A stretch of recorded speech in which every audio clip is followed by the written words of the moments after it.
Really? Here we go. We're Live. live, finally, after an hour. I feel like I've said this countless times on the podcast throughout other episodes. It's like finally up, we're finally live, because there's always something. It's always the audio, it's always the cameras, it's always like something different. But yeah, man, how have you been?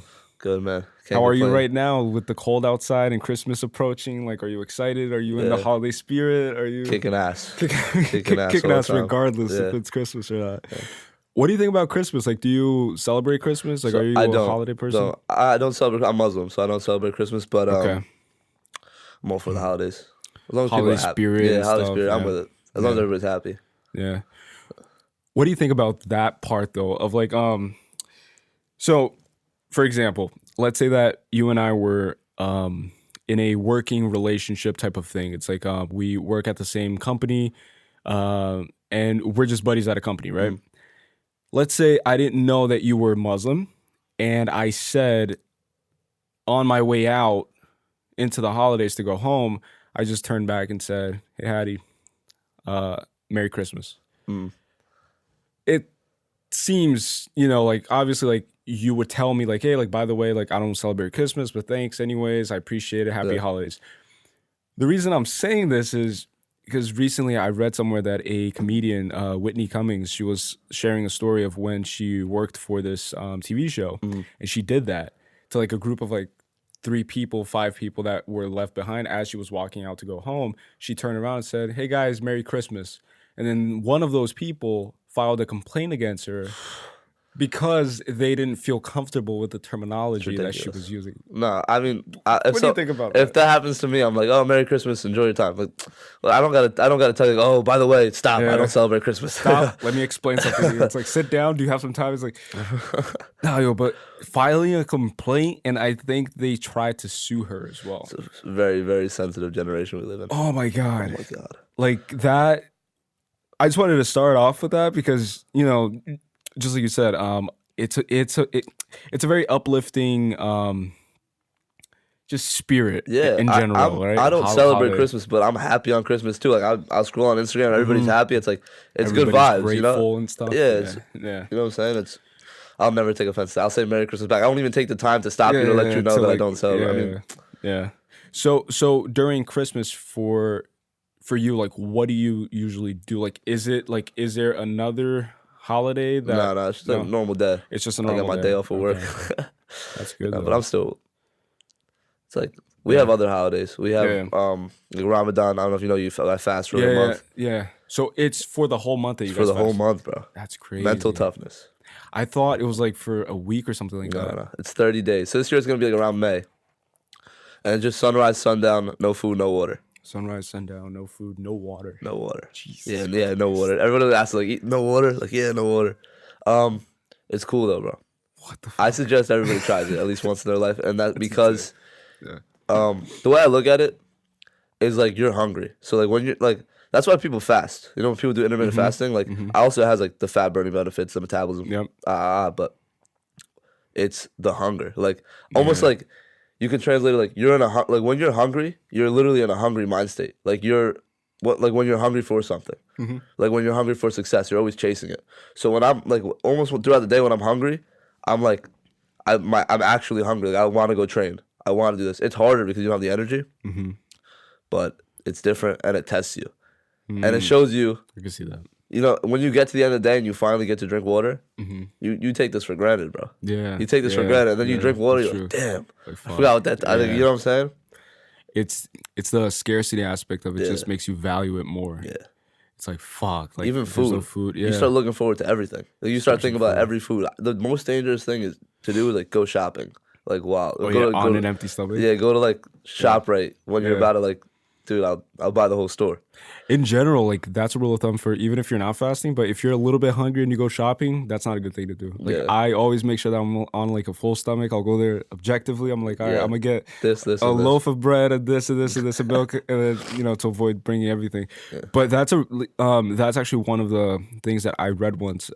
It just curates this mentality and this mindset of like scarcity, but it also brings you back to like our ancestors type of thing. It's Yeah. like people nowadays, like they're so used to waking up and having breakfast Right. easily available, Right. having 6 meals a day, 8 meals a day. But realistically speaking, you would wake up, just like you said, once the sun's up, you're up and running, and you would be like scavenging for food, hunting for food, and some days you would go without eating. And That's the thing. You're like, that's the hunt. That's the hunger. The hunt, You're yeah. hungry, so you have to chase. Like that's what you, like you said, our ancestors. Like, yeah. you're hungry, so if I don't do this, I'm not gonna eat. If you don't move, you're gonna die. I'm not gonna eat. Yeah. So I gotta feed my family. How am I like? You're hungry for, you have to do it. There's no choice. Kind of translates. Like when you wake up, if you're hungry, 100%. It's like even though it doesn't really correlate, like I gotta get things done. Yeah. Mm-hmm. And there's like also a sense of urgency too. It's like Exactly. You have to get things done, and your risk, I guess, of procrastinating will be less if you're on an empty stomach and you don't have that, loaf of bread to like fall back on. What happens when you get full? You're just like you stop. Get complacent. You get complacent. Yeah. Whenever I eat a full meal, it's like, all right, I just want to chill now. You know what I mean? Yeah. I just want to sit back. When I'm hungry, it's like, you got to move. You got to do something. It's urgent. It's like different. Yeah. So would you say that the mindset that you develop and that you have developed obviously throughout your years of life, during Ramadan, for example, is it Ramadan? Yeah, Ramadan. Ramadan. Do you think that you've managed to like externalize that and transcend it into your day-to-day life? Because obviously like you're a very focused and driven individual, right? And I think that one of the questions that we got is, how do you avoid complacency? So like, how do you, on like normal days, normal months, sustain that mindset without literally starving yourself physically? Like, how do you do it mentally? Like, do you starve yourself mentally? Do you like... Yeah, I think it's just that no matter how much I achieve, Mm-hmm. I think it's not enough. Like I said, like the complacent thing, like Yeah. I just don't get complete. It's like, if I get this, okay, but what about this? Like, if I get that, what's next? I want more. Like, and I feel like whatever I achieve isn't even anything yet. You know what I'm saying? Anything I've done, I don't really give myself too much credit, and I think that's what keeps me hungry, because my goals are just a lot bigger than that. Okay. So you don't allow yourself to fully indulge, and because a lot of people, for example, let's say that you were just nominated the CEO of a company and you reached one of your goals. A lot of people, they sit in that position and they let it kind of consume them rather than sitting in it, acknowledging it, embracing it, learning from it, absorbing everything, and then moving forward, moving on. Like people stay there. So like not just that, but like let's say that you buy a new house or you buy a new car, a new relationship, whatever it may be. Like people, they die there, kind of thing, right? Nah. Like there's no like after that. Yeah, I hear you. I celebrate success for like 5 minutes, bro. That's I celebrate for success for like literally 5 minutes. So I'll do something crazy. I'll get a new position or whatever it is. I celebrate in that moment for 5 minutes. I indulge in that moment. It's like, all right, what's next? We got to move. Yeah. Why do you think you have that mindset though? Like, do you think that it's inherent? I think it's just over the years. So like when I was younger, I played soccer my whole life. Like my whole life, I wanted to play professionally, and I was talented, but not like nowhere near like other people. Yeah. But I was always like, I just want to be the best. That's how I am. I guess that's inherited. My mom always told me I'm the best. Yeah. No matter what I did. Okay. I could throw an airplane. She'd be, you're the best airplane thrower. You know what I'm saying? And I believed it, and it was self-belief. It was like, yeah, you're right. I am the best airplane thrower. Believe in yourself. Yeah. I guess like constantly my whole life I was driven off of hard work. I was like, oh, I'm not good enough, so I got to train. So if I had to train 4 hours while you were training 1, I'll do it. I don't care. I'll sacrifice. And I guess that kind of, after my career kind of ended, after college, I kept that mentality though, like that hard work. I need something to chase. Like my whole life I was chasing that goal, And now it's like I gotta keep. All I know how to do is chase. So I just keep. Damn, that's powerful. All I know how to do is chase. Yeah, I just keep bro. It's like I love, and it's gonna sound weird. I love eating shit, Like I love dancing in the fire. I get it though. Yeah. Like I love not having it. Like the fact that I'm chasing something every morning, I'm looking forward to. I feel like if I ever hit a point where I'm like, okay, I got it now. I'm on. I don't need it. I got it. Whatever. And then I'm like, then what? Yeah. That's why I think it's better to be born in a situation. Like I was born in a tough situation. And my whole life, I felt like I was grinding towards something. Like, oh, I want my family to get in a house. I want my family to do this. I want to get this. And I'm always chasing. So every day I wake up, I'm motivated. I don't need like to watch a YouTube video to motivate me. I have internal factors that drive me. And I like, even when I don't have anything to chase, I'll find something. I'm like, okay, well, that's my new goal. Yeah. You know, I want, and I'll make short-term ones. So like next week, I want this. Yeah. The week after that, I need this. The end of this month, I need this, and in 2 months, I need this. I do that with money, with like The goals in general. PRs in the gym, Yeah. with everything. That way, I'm always chasing something. Yeah. If this goal fails, okay, that one's for next week. We got to push this one off. We got to do this. We got to do that. Yeah. And you're constantly pushing. Then you're never complacent. I'm always happy. Chasing something is what makes me happy. Hard work is what makes me happy. It's just that gratification knowing that you're capable of acquiring something too. Yeah. It's like, but that's also very interesting in the sense where your mother kind of helped kind of create that mindset too from a young age. Because I feel like a lot of kids from this generation, for example, like they're very nerfed, right? Like I have like a cousin, for example, like all he does is play Fortnite. He plays video games and stuff. So his mother, she facilitates those addictions and she facilitates those scenarios of complacency, for example, by giving him more stuff and more video games and more stuff. And it doesn't really correlate with like what she wants him to be in the future, for example. Like basically, if you want your kids to be successful, like you should kind of instill in them at a very young age like those crumbs of like successful traits, if you will. So it's like telling your kid like, hey, like you're good enough. Yeah. Like don't bash your kid because he got a 3rd place trophy. Just teach him how to take that opportunity to learn and to grow and to be better. Yeah.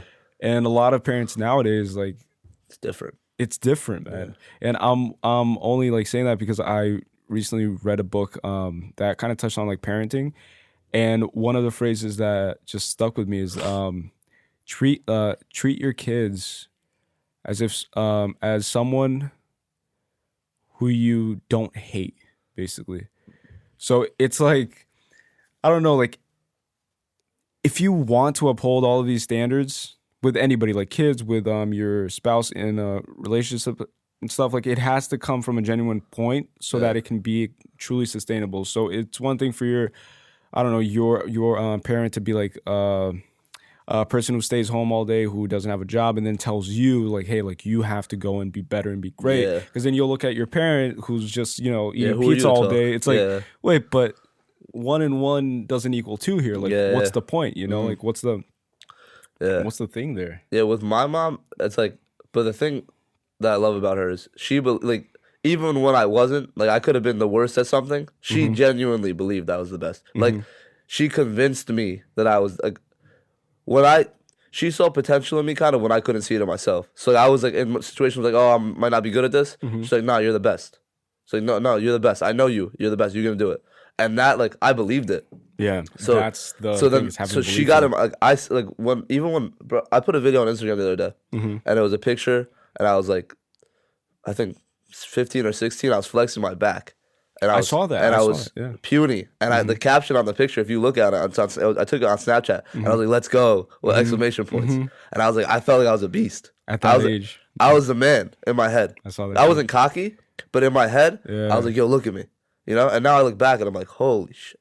And now you're glad that you had that mindset. Yeah. So but when I look back, that kid, I'm like, holy shit. And the thing about that kid, that 15-year-old kid, would not give a shit what the 22-year-old me had to say.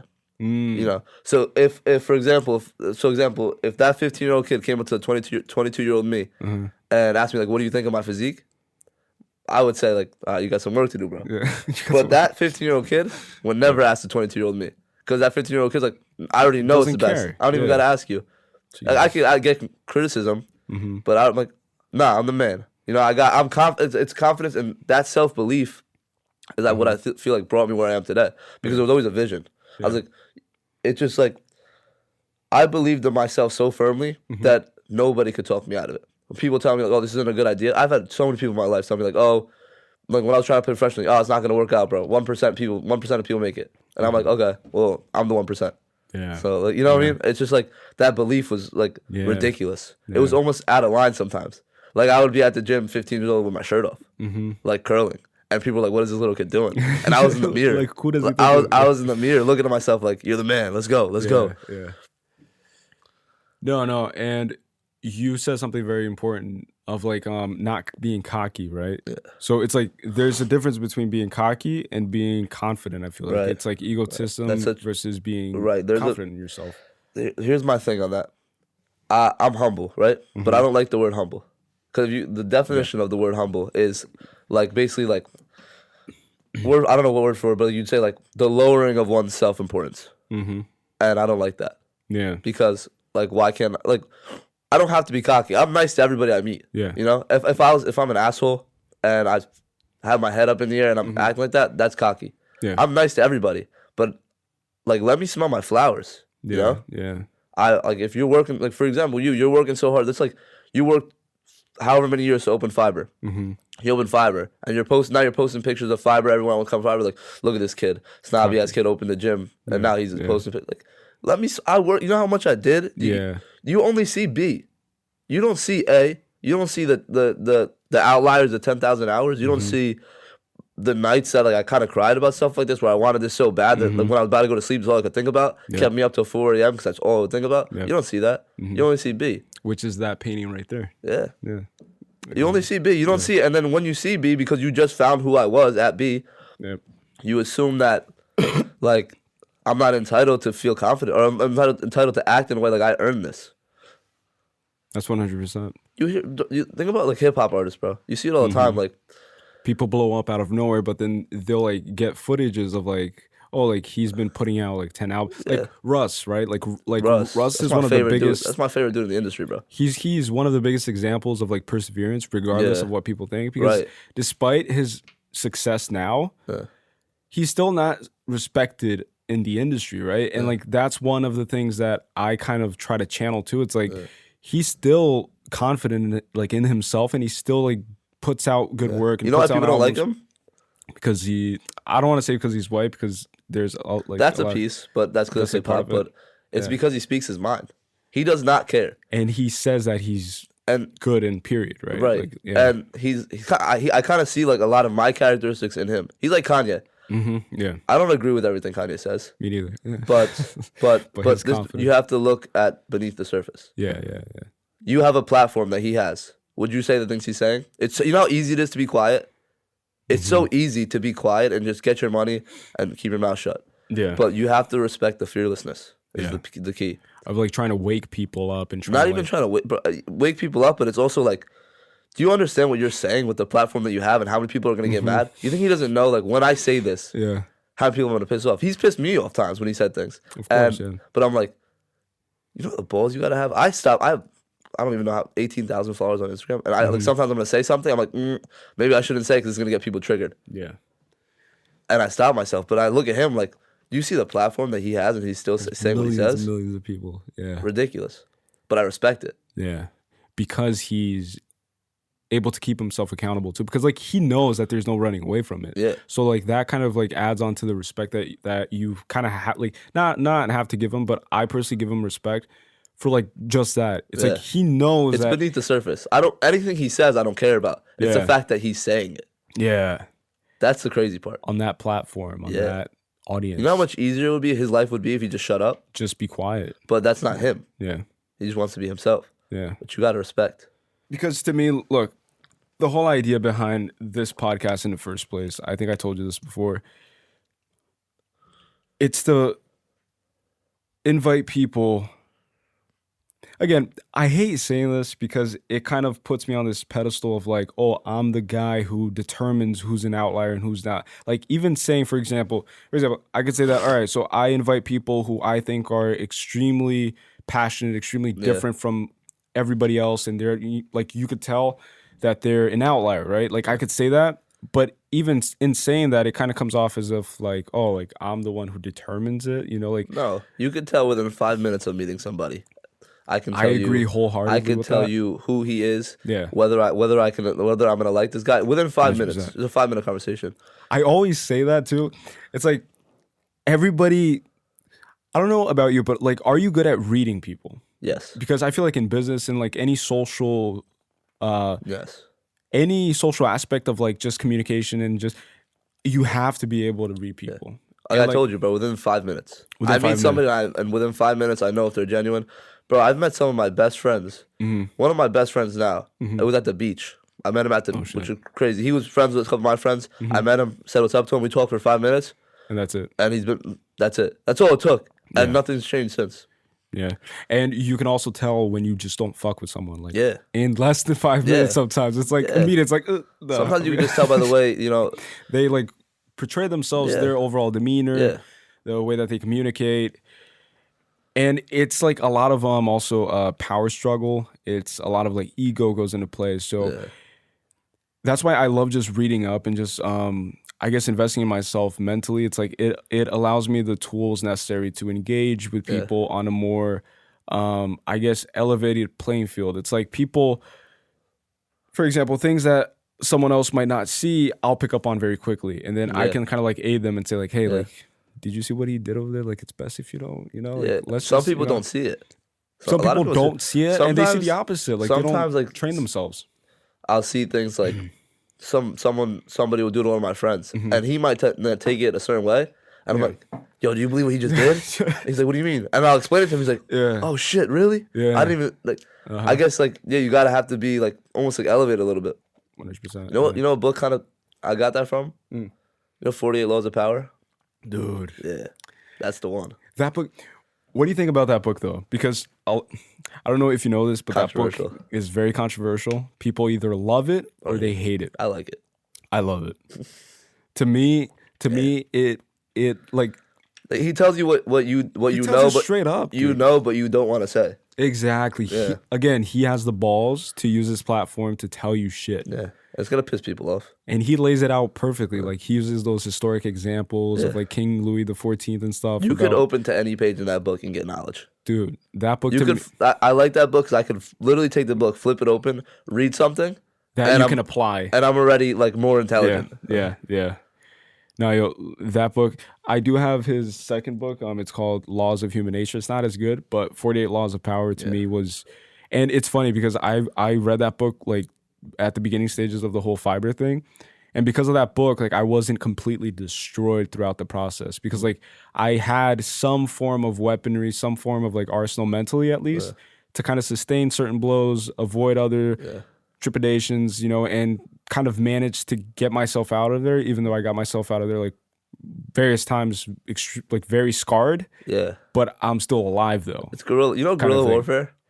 Yeah. It's like so offensive. Yeah. Like you just gotta be offensive all the time. Like just expose yourself. You take blows. Like I take blows left and right, bro. I take things that happen. It's like, all right, offense. Like basically the idea of guerrilla warfare is like with whatever resources you have, and whatever knowledge, resources you have on your back, that's what you go offense with, and you go.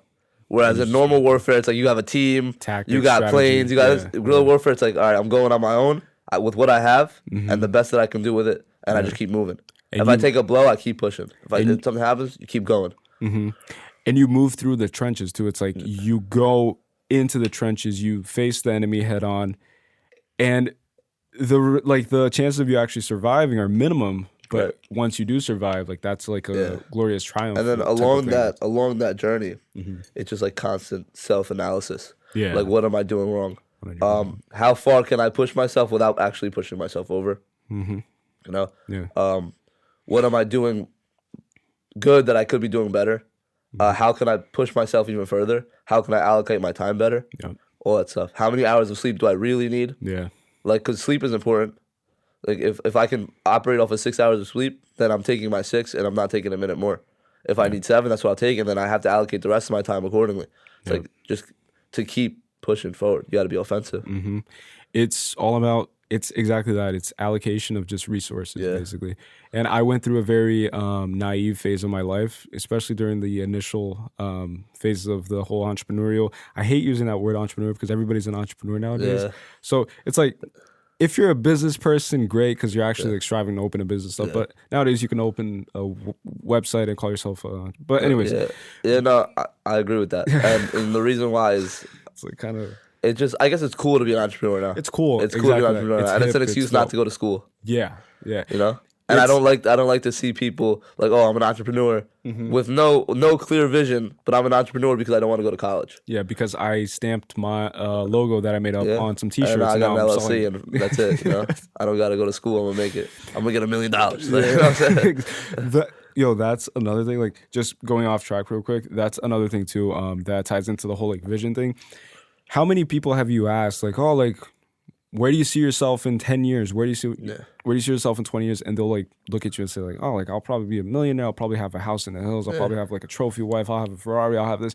And then you ask them like, what are you doing right now to help you? It's like, no. For now, I'm just, working 9 to 5. Yeah, but trying to make some money. So I'll do it later. Yeah. No. Like next year, hopefully I'll change, careers. Like I said, it's like, it's so delusional. Like it's cool to have those ambitions. If that's what you want, I don't judge people's ambitions. I don't judge people's goals. Like as long as you're like not dying in place, like you're not stationary and you're actually moving, that's all that really matters at the end of the day. It's like the vision, dude. You have to have a vision. You can't say, in 20 years I'm gonna have this and this and that, and there's nothing. And there's no substance. You need to have substance. Like you need to show that. Like, okay, you're working the 9 to 5, and then what about 5 to 10? What about 5 to 12? You're working at 9. What about 5 to 12? Netflix, what are you doing? Netflix, DMing girls, which clubbing. There's no problem with that, bro. There's no problem. Do your thing, but don't complain. Exactly. Don't complain, 100%. or don't say, yo, I can't believe he has this. Like, yo, he don't deserve this. But you're not doing what he's doing, and now you're mad that he's thriving or whoever's thriving. You know? Yeah. And there's some ambulance outside, but fuck it. And just like tying back into the whole storyline that I was going down. So at the beginning of my entrepreneurial journey, if you will, I was very naive in terms of just like everything. In terms of that too, it was like, all right, I have this vision, but then I was just of the mindset of like Gary Vee of like, oh, like. You can do anything, just like put in the hours, work overtime, work harder than your competitors, all that stuff. And I kind of forgot where I was. Hold on. I was going. Damn, there's a lot of ambulance and fire. I don't know what the fuck's going on. I think the house is burning down, but fuck it, we're gonna still do this podcast. Keep it running. Yeah, keep it running. If we die, we die. Fuck it. Fuck, man. I forgot where I was going down with that. It was the entrepreneurial thing, naive.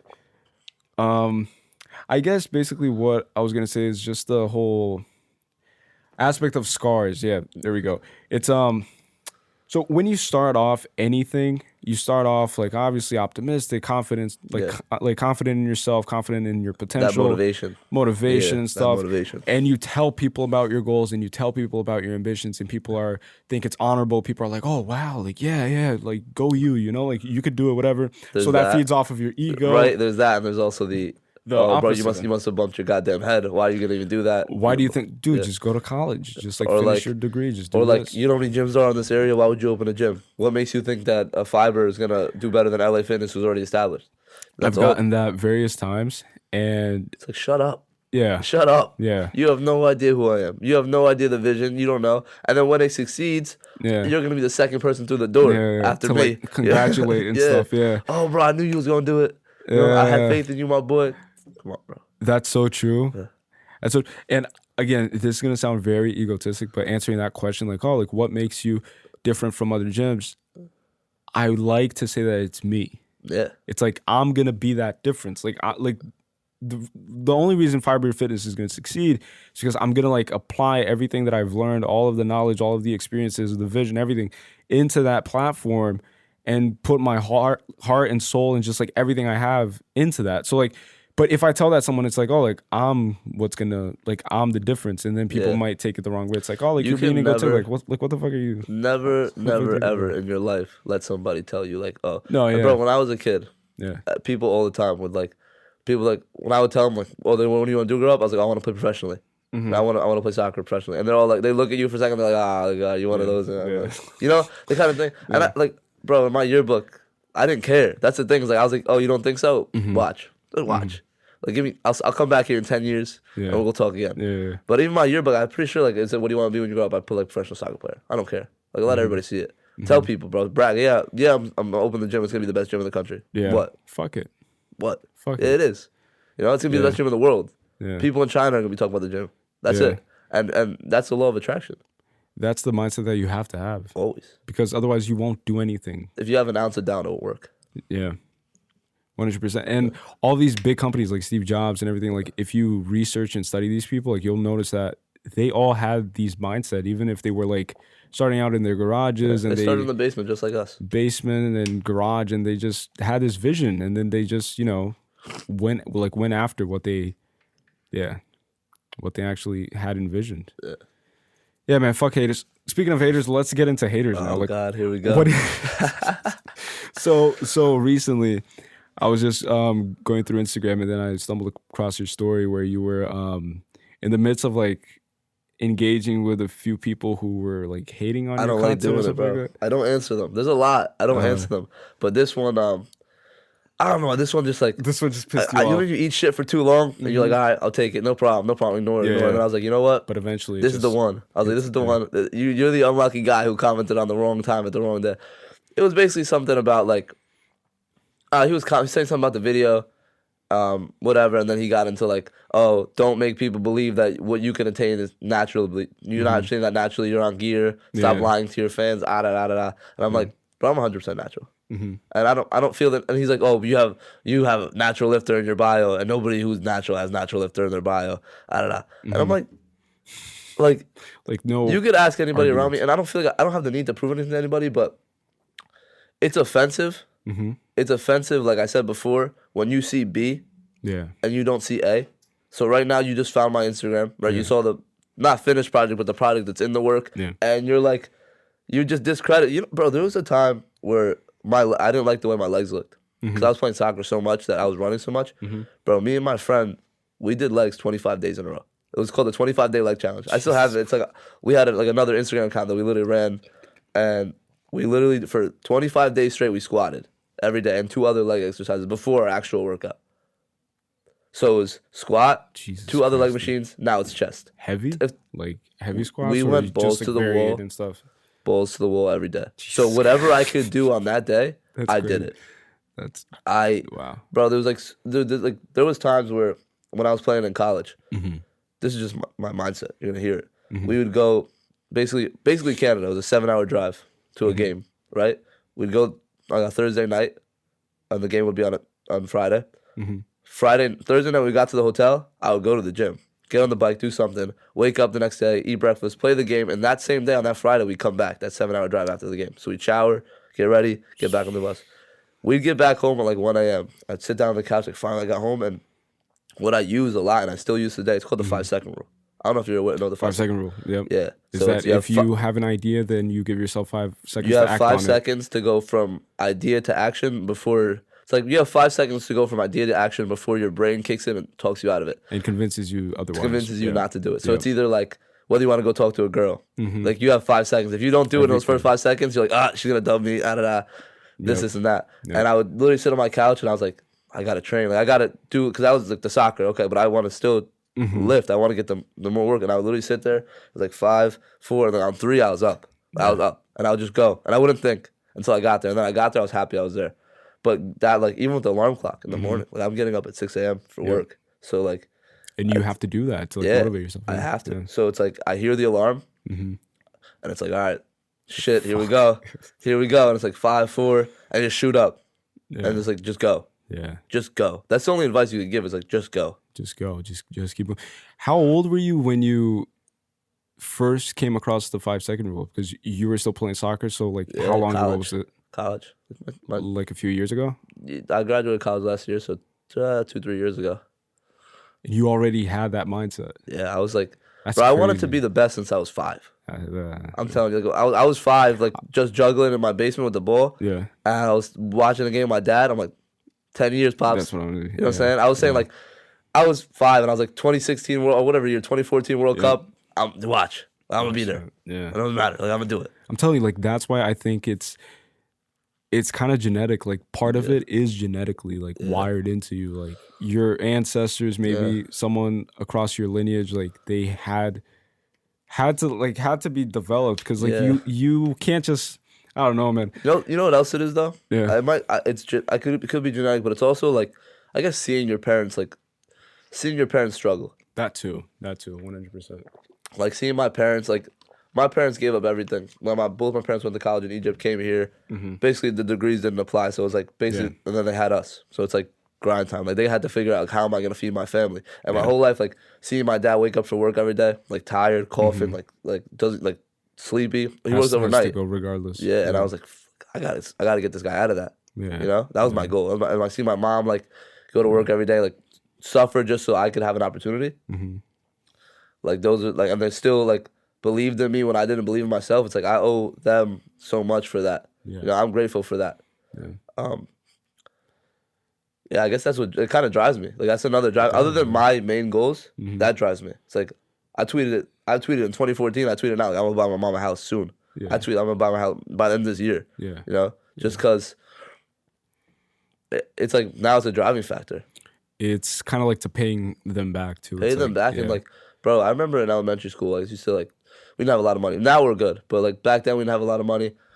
I would literally go my elementary school was like here on my way to my house is a deli. I used to buy like 4 packs of gum from the deli, right? And to like burn calories or something? No. I would buy them, right? Open up the pack in school, and I was selling each piece of gum for like $2. Were you really? Yes, and I would take the money, collect it, so that like I didn't have to ask my parents for money because I felt guilty. Wow. I felt guilty, and I didn't like take because I knew how hard they work, and I was like, I felt guilty, almost like now you got to pay for my food and this and that. And I had food at home, but like whenever I was at school, so I was like selling it, take it home, like give half to my sister, give half to me, like let's ball out. You know, I sold 4 packs. You were flipping packs. Flipping packs of gum, bro. Jesus. And my teacher would like look at me funny, and they're like, "Oh, like." And people would buy them like for like $2 a little. Like yo, the kids are stupid. Yo, kids are retarded. Yeah, I would have bought it for $2. I can't use that word actually. My bad. Oh, sorry. Yeah, but our word, kids are. Yeah. What's the word? Gullible, I guess, or like gullible, exactly that. I'm like, oh yeah, here's a piece of gum for $2, and then if he buys it for $2, then everybody Jack else and Jimmy and John are gonna buy it for $2 too. You know. And then if you don't buy it for $2, then you'll ask your parents for money, and then next day you're like, hey, I got the $2 here. I need some. Yeah. Or what I would do is like, as the day ended, I was like, oh, I'm doing a sale. Like I got them for $1. I'm doing a sale. I got them for $1. Who wants gum? Meanwhile, each pack was like $1. Yeah. I guess that kind of like I don't consider myself an entrepreneur really because I'm not really working on a business thing right now. I'm kind of working on myself, so I could in the future develop a business. But I think, I guess that's what I guess it's like in me now from doing that, like 100%. And not just from doing that, but I think that before doing that, even it's like it's the entrepreneurial spirit. Yeah. And like even the fact that your parents went through university in Egypt and came here knowing, or maybe not knowing, but still staying here. Regardless of the fact of their degrees like not being validated here, like they still stayed and they built themselves up again. Yeah. Because they didn't get distracted by like the current goals, for example. Like they always had like a macro goal. It's like, oh, like we're gonna suffer now because there's gonna be a point of glorification in the future. Right. It's kind of like you'll be validated for that suffering in the suffering is key, bro. In the moment, suffering is everything for me. Like I'm a huge advocate for pain in general. Suffering, pain. You see my captions on Instagram, bro. It's like I'm all about it. Like pain, embracing pain, and if you're not willing to suffer, you're not gonna grow. Like you gotta grow. That's the only way you're gonna grow is in pain. Like experience, whatever it is, but suffering is the key to growth. Like suffering, like I suffer every day. I make sure I suffer every day. Yeah. Like some way, some shape, or some form, I have to suffer. Because I know that's the only way I'm going to grow. If I'm not suffering, then it's it.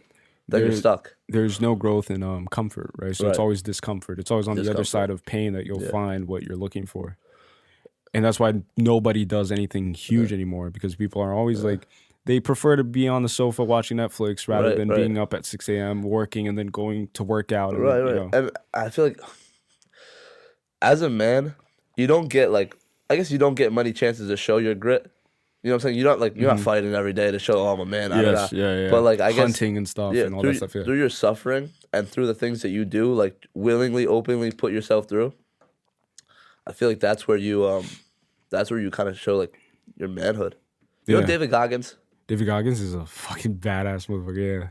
Yeah. I love that. He's the craziest guy. I love that guy. I follow. Yeah. He's just always running, always putting himself out there, and his story is insane because he started I think like as a rodent killer. Yeah, Something rodent like killer, that. and then he was like 300 pounds. He wanted to get into 300 the. He pounds. wanted to get into the. I think it was the Navy. Yeah. Had to, or whatever it was, had to lose a lot of Hell's weight. Week or something like that. Yeah, like Yeah, dude. Like his story is the epitome of overcoming your current situation. yeah, Because and he like willingly suffering willingly to callous your mind. like knowing exactly that, to callous your mind, knowing that you're gonna suffer a shit ton to achieve that, and still going Still to do going. it. Yeah, I do that in my training sometimes. Yeah. So like I have certain things that I do strictly like that's not. I don't even think about the physical. It's like only mental. It's like there was this thing we did with the leg press, right? We put 5 plates on each side, and it was like we're gonna do 100 reps straight. We're not gonna rack it.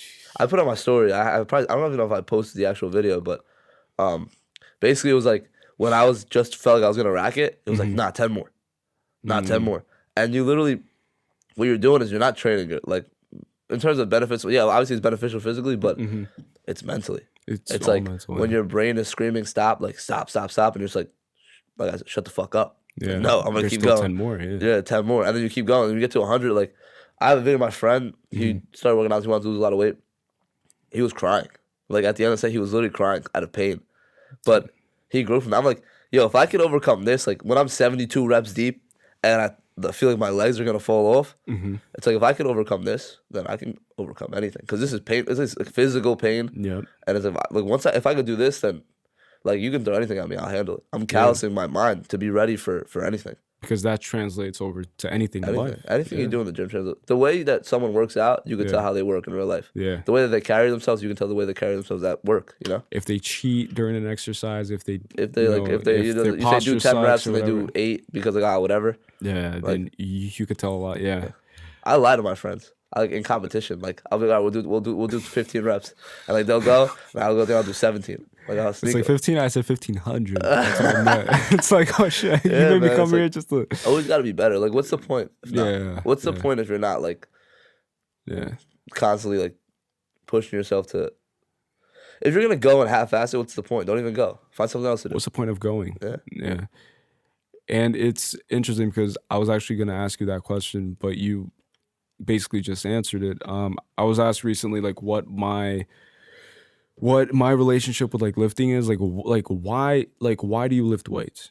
And then that question might seem very simple to some, but to me, like, I kind of like let it sit a little bit. Like, I started thinking about it. I was like, oh, like, why do I lift weights? Like, what is it about walking to a gym, you know, putting yourself through those strenuous movements and exercises, like, other than muscle growth, like, what's the reason behind it? And then I started thinking about that too. It's like everything that you do inside the gym translates over to your real life. So it's Facts. like if you're the person that goes in and actually puts in work in the gym, again, because we've been stripped away from the opportunity to parade our manhood to the people, to show people like, hey, like, I am worthy of being a part of this tribe. I am worthy of my manhood. I am worthy of this. Like, look at the tiger I just killed. Look at the lion I just killed. There's none of that now. So it's like, but we need that though. Yeah. And it's not being like macho and being patriarchal or anything like that, alpha or like anything like that. But it's just like, it's literally biological. I'm proving it to myself. It's proving it to yourself and proving it to your future self too. So that kid that was working out back a few years ago and that believed in himself so greatly, just like you said, like, he was stuck in that time frame. Like, he already had that mindset of like, all right, so I'm gonna prove it to myself now. Yeah. And then now a few years later, like, you look back and you're like, oh, I'm glad that kid did that. Yeah. Because otherwise I wouldn't be here. It's If I stop believing myself for a second, you know how easy it is to give up in terms of the gym. 100%. Like, Yeah. you know, Super easy. people want to people work, right? So how's it go? You work 2 weeks and then you Yeah. get paid for the past 2 weeks. Yeah. But people like to see, like, you know, after 2 weeks they think they're gonna get paid. Yeah. With the gym, you got to pay 2 years. Yeah. To get paid for the 2 years. They want immediate results. Yeah. That's the problem. But going back, I had someone ask me that question too about like weightlifting. Mm-hmm. To be honest, like, I never had a passion for lifting weights. I was passionate about soccer. I was passionate about hard work. Yeah. To say I like lifting weights, to say I like putting 500 pounds on my back, and squatting to the floor, is a lie. I think like that you're a psychopath if you say like, oh, I love it. I love yeah. You know, like the a thing is, person you got to that- be a little bit crazy to do that. You to begin with. do, yeah. And I never like was like, oh, I'm excited to lift weights. I'm excited to train. I'm excited today to push myself and see what I can do. And then tomorrow I'm excited to break that. And then the day after that I'm excited to break that threshold. And that's how you're gonna keep growing. Yeah, so it's not the act itself, but it's what comes behind it. It's like everything that revolves around it. It's like how much I've grown mentally as a result of that. How much I've grown physically as a result of that. It's not the training that's fun. Like otherwise, like I would have been doing it since I was a kid. I didn't have a passion. Literally had a passion for hard work. Like I like doing hard shit and then coming out on top, and then doing more hard shit and coming out on top, and constantly proving to myself that like I'm like I can do this. You know, I can do anything. Yeah. Have you ever heard that speech that Matthew McConaughey gave about him chasing?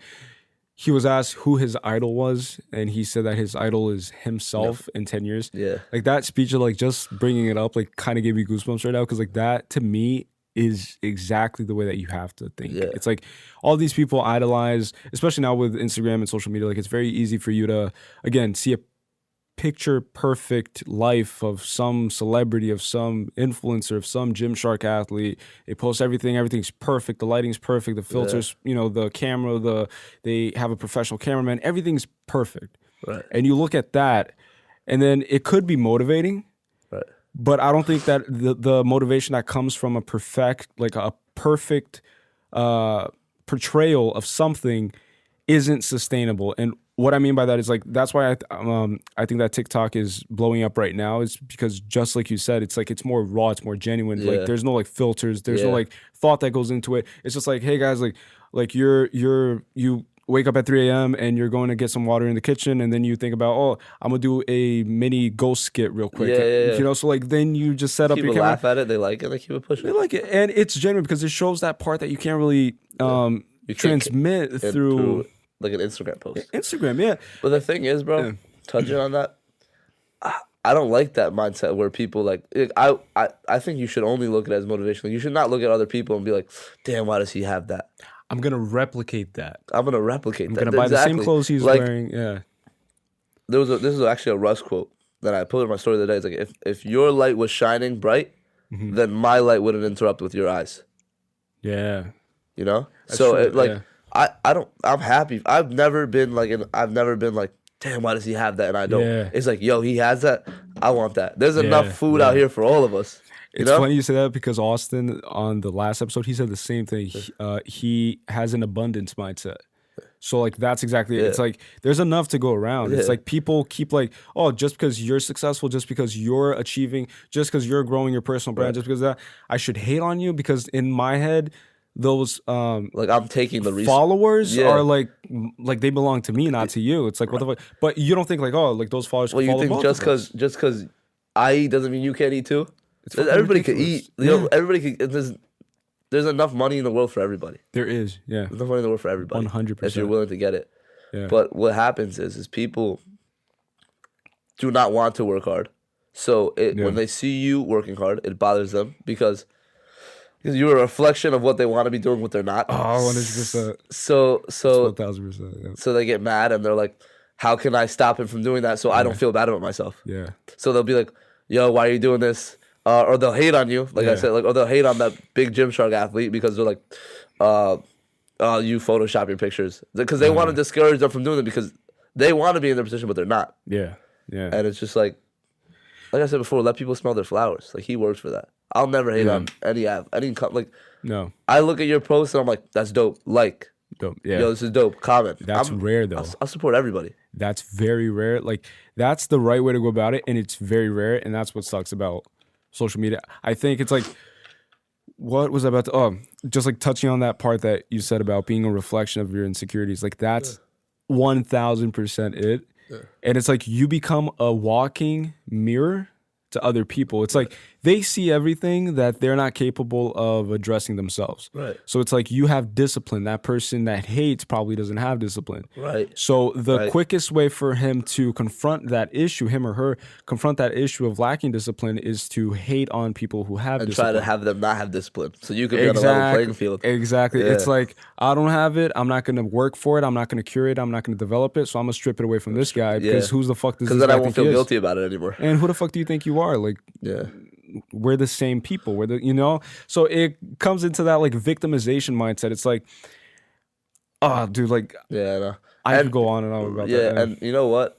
Like people who have a goal or Mm-hmm. people who have a dream or people who are successful never hate on other successful They people. don't. They You'll lift never them up. you'll never see anybody on the Forbes list talk shit about anybody else on the Forbes list or hate on anybody else on the Forbes list. 100%. You know who hates on the Forbes list? People on the Forbes people list? who are not on the Forbes Broke list. people. Yeah. Who who don't have what they don't believe in themselves enough that they could be on the Forbes list one day. Yeah. Or like, you know who hates on professional fighters? People who are still fighting in their local gym and they're like, why does he get to shine? I'm over here training every day and I can't get that. You know? Yeah. It's like, okay, well that should now you see him as like I want to get on that. I want to get in the ring. So I gotta work. I shouldn't hate. Like it's a mindset, but I guess it's a lack of self belief. When you have a lack of self belief and you think, oh, I can never get there, you get offended by them getting there because they believe in themselves all the way. Yeah. Would you, if let's say that tomorrow you were elected president of the United States of America, and tomorrow's your first day in the office, and someone presents to you the option of like, all right, you have two routes that you can go down. You can either give people freedom or equality. Ooh. Which one would you choose to go down? And going down, I mean by like implementing it to the maximum potential. So it's like remembering that if you give people too much freedom, actually, yeah, like before I dissect it, I just want to get your take on it first. Yeah. And see, like what you think. So when you say like give them freedom, it's like freedom to do whatever they want, or freedom with respect to what? Freedom, like, for example, so let's start by saying that you can't have freedom and like full, like maximum freedom and maximum equality, because what happens is, let's say again, you get a hater of yours, right? And you put both of you inside a room. Yeah. Both of you are given the option to work and you will be compensated. If you choose equality, both of you will be put in this room, and no matter how much you work, like if you work 10 times what he works, you will still be given one loaf of bread. He will be given one loaf of bread, regardless of the fact that if you work 10 times. So the logic would be like you get 10 loaves of bread because you work 10 times harder. Right.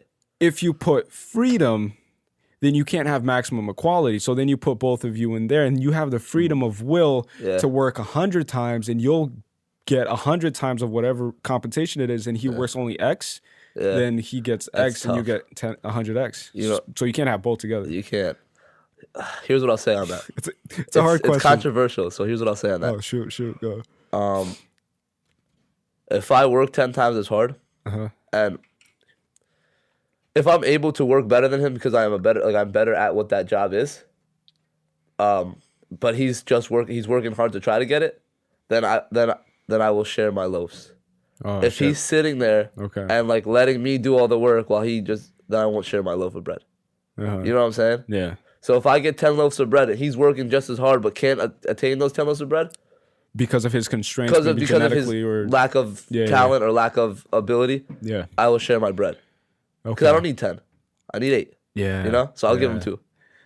That's actually a really good answer. But if I see him, it just depends. That's why that's so controversial. Because if I see him not doing anything and I do all the work and he sits there and then he expects to get 5 loaves of bread and I get 5 loaves of bread, I'm going to be pissed. It's like I just busted my ass for 10, you know? And I see that you're not doing anything. You're not doing shit. Fuck. Yeah. But like I said before, if he's working hard and doing everything he can to try to get the bread because he wants to eat, and he only earns 2 and I earn 50, I'll give him 20 because I don't need 50. Yeah.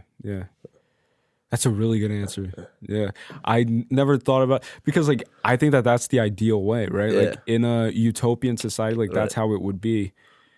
And then like, because recently I was just reading up on this, so that would work if it's like a small group of people, because human beings can operate cohesively up to 150 people, right? Like that's like relying solemnly on language and common interests.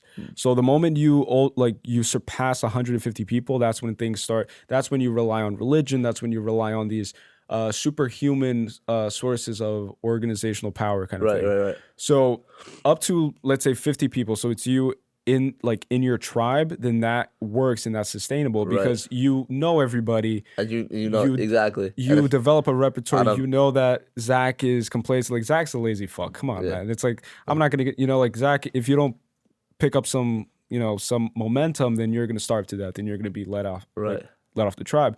But then you know people. But then once you go into like the global scale, that's when things start complicating. Yeah, that's when it gets like, complicated. It's I guess too macro. It's too many people. Yeah, it's too many people, and you can't classify what every person's doing. Yep. You can't classify. Like, it just, there's going to be some people that suck, and there's going to be some people that bust their ass, but it just didn't work out their way. Yep. And also, it's also that thing of like, life is not fair per se. Right. It's exactly. I'm so neutral on the issue, dude. Yeah. And the reason why I'm neutral is because, to be straight up, if a billionaire has billions of dollars because he works for $1 billion, and I think he deserves it. But I don't think Joe, who's not doing shit, deserves any billionaire's money. I think Jake, who's grinding but it's not working out, can get some of that money. Can get some of that cut because he's contributing to society. And he's putting in effort. Right. And he's a contribution. So his job might not play him a lot, but without him, things wouldn't flourish. But him, who's not doing shit, doesn't deserve it's like it kind of annoys me that some of the billionaires' money is going to him. That's why it's so controversial. But I actually, to be honest, I don't know how to even like to resolve an issue like that. It's you can't quantify it. There's no yeah. And also it just goes back to the whole thing of like for example, you can have, let's say that there's a twin of yours with the exact same attributes, the exact same drive, mentality. Like it's a clone of yours, right? And this clone is put in a impoverished village town in Africa, for example, like dirt poor, like gets by on $1 per week.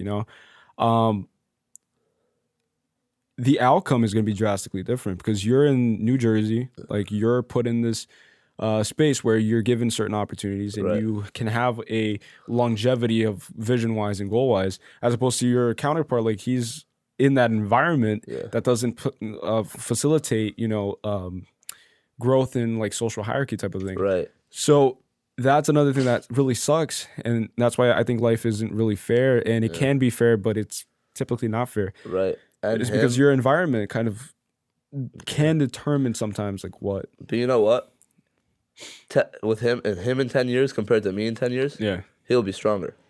Yes. He'll be stronger. He'll be mentally tougher. Yes. Because he's living through suffering, and I have to create suffering. Yeah. Oh, shit. That's deep, yeah. I have to create suffering because right now, thank God, and I'm in a position where I don't have to suffer. Yeah. I have a roof on my head, I have a fridge in my house, and I have food in the fridge. So I'm blessed. But he's going to really, I have to, for me, I create the suffering through the gym, through other things that I do to create suffering to help me grow. He's going to suffer because he has no choice. Regardless. And he's going to be stronger in the end. Yeah. Sometimes it's good. That's why it's good. That's why they say, what's the quote? Like, people, like, I guess it's like, people who come from the bottom will appreciate success so much more than those who are started at the top kind of thing. Like, you could start at the top and be successful, which is fine. But the people who started with nothing in an African village, whatever, for conversation's sake, will be so much more grateful because he knows at any moment I can go back to that. And that's scary. That's exactly why every generational form of wealth, like if you come from a very wealthy family and you're the third generation, the likelihood of you being the cause of your family's bankruptcy is much greater than, for example, your grandfather who actually built everything and was responsible for the wealth, because you're 2 generations removed from the struggles and from the pain and suffering, just like the guy from Africa, right? So the guy from Africa, like it's still fresh in his mind. Yeah. Like to his kids, like he can share stories, share portraits and stuff. Like they'll kind of like, oh, like I get it, dad, or whatever, and he can teach them directly. But then once his kids have kids, then it's lost, and then it starts just like getting weaker and weaker. And that thing that you said is so great about like fabricating obstacles in your head. Like you have to fabricate stuff. Like we fabricate things in our heads. Like if you really think about it, it's like, oh, like if you ask someone in New Jersey, like, oh, like, hey Becky, why are you like, what's up? Like what, like you seem a little bit off today. What's wrong? Are you okay? Is everything okay at home? And then she says, oh, it's fucking Starbucks. Employee fucking fucked up my order today or whatever. And that's a real life situation. That's a real life situation. Yeah. And to her, like that'll fuck up the whole day. Like she'll be pissed off. She'll be it started the day off on the wrong foot and everything goes wrong. And she'll be remorseful because and then you think about a villager in fucking Africa who wakes up one day and goes to check on their kids and finds out that they're not breathing and that they're dead and that they died of like just lacking food. Those are real life things that are actually happening right now around the world. That actually happens. Right now that people don't. Yeah. You know? And so it's like. Be grateful. What are your problems really? Be grateful. Be grateful? Yeah. Be fucking grateful because there's people around the world dying right now. Like that, they don't know tomorrow. Like you saw the video with the 3 girls who were trying to cook on the. I was gonna bring it up right now for the YouTube video, and then they heard a bomb go off, and they all ran and started crying. Yeah. Like and you're crying about your Starbucks order. Like you know how much worse it could be. Be grateful that you even can drive to Starbucks. You know. Yeah. It's just like that video is. That's why it's, bro. I think it's. I'm blessed. I'm so happy I didn't grow up with money. Yeah. I feel like it's easy to be like that. And not everybody is, but it's easy to be like that when you grow up with money because you're spoiled. You had it. But when you had nothing, it's like I'll never yell at a waiter for messing up my order. Ever. You know? No. You know people freak out in the restaurant, oh, there's air in my food. Confront them and stuff. Or like, oh, you messed up my order. I don't know. I'm like, hey bro. Yeah. I don't want to make a big deal between me and you. Like I ordered this, I wanted this. I'm not mad, just you fix it for me. Civilized. It's like people like, what am I getting mad about? I'm about to eat. I'm lucky I'm even gonna eat. And you want me to complain about you put normal fries instead of sweet potato fries? You know what I'm saying? An extra pump when I said no extra pump. It's like fuck you. It's like I hate you for life now. It's like it's so stupid. Yeah, it's so stupid. But yo, like that the day that you share that video, I watched it at least like a dozen times. Like like kills me, bro. That stuff kills me. To like think that oh my god. And like it's good for like perspective wise, right? Because like I'm huge on perspective. Like I'm huge on like and I think that's the reason why I'm just like really into art. Like I just like watching videos of like people analyzing like pieces of art and stuff. And it's just because like perspective. It's like we were watching that before. Yeah. I was watching when you were upstairs. It's like just like analyzing something and then just like looking at one thing at A from a Z angle, right? And realizing that A has a Z side to it. It's like, oh shit. So if it has a Z side, then it probably has the whole alphabet. Yeah. So like depending on the angle that you look at something, like it could change what that something means to you. Yeah. And I think that goes into like you just have to be radically open-minded. But assertive. Yeah. Yes. Radically. So when I say radically open-minded, I mean you have to be open to hearing every single point of view. Yeah. So like we said with like you might have to like someone's point of view who was like, oh, we don't care about those kids. I don't have any direct relation to them. You have to think about that person's point of view and why they think like that. You have to think about someone like our point of view where like those poor kids, I wish I could just take them in and let them live in my house. And you just got to be radically open-minded. You have to consider everything and you have to be assertive in what you believe. Yeah. That's true. Being open-minded to everything is critical. That's why like I'll never, even though I don't agree with what Kanye says, like we said before, I'll never bash him because I want to consider what he's saying. Yeah. And there's a reason why he's saying what he's saying. Yeah. And the reason why everybody says what they said. You have to just be really open-minded, and then when you accumulate all the facts, you get everything together, you analyze, and then you get assertive with what you believe. And then you make a firm assessment of just the whole situation.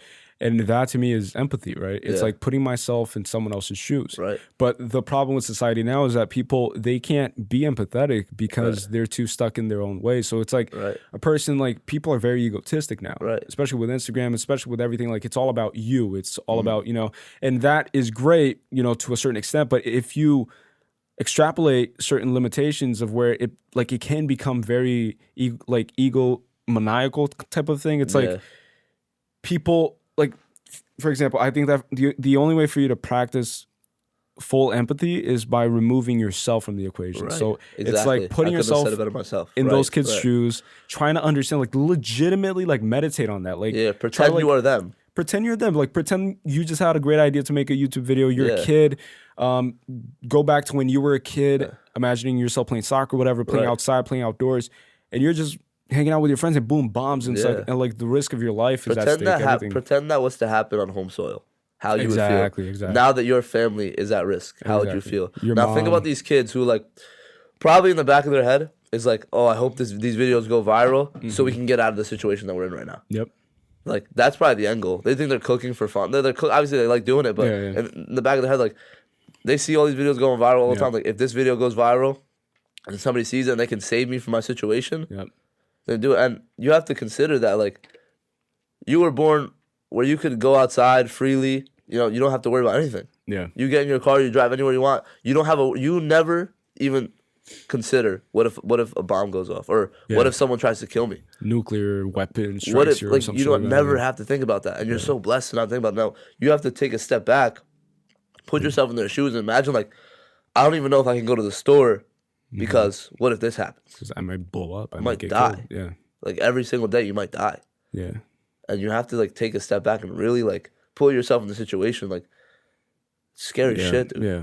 And that actually is a perfect example for what we were talking about before. Like those kids could be very talented entertainers, like talented YouTubers, but they're stuck in that position where they're not given the, the resources necessary. And then what sucks is that they probably look at, Logan Paul, Jake Paul, like all these famous YouTubers and think, oh, like I could be like them. Like I want that life because, it's different and stuff. And stuff like that happens. But they're stuck there and like in That's the war zone. I empathize with everybody, bro. Yeah. I empathize with rich people who are upset that their money's getting taken away. I empathize with poor people who feel like they deserve some of that money. Yeah. I empathize with people who are suffering, people who aren't suffering. Like I said, I'm radically open-minded. I think about everybody's position.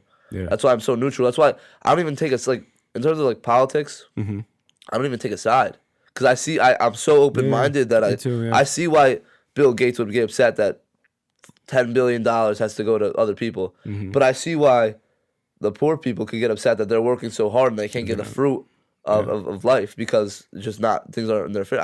I empathize with both parties. Yeah. And then I empathize with the people in Palestine who are suffering, and I empathize with the people who don't even consider it because they don't know. Yeah, because they're just blinded by the fact that and it's not their fault. I'm sure if they were in that situation, they saw it or like gave it enough thought, they would understand too.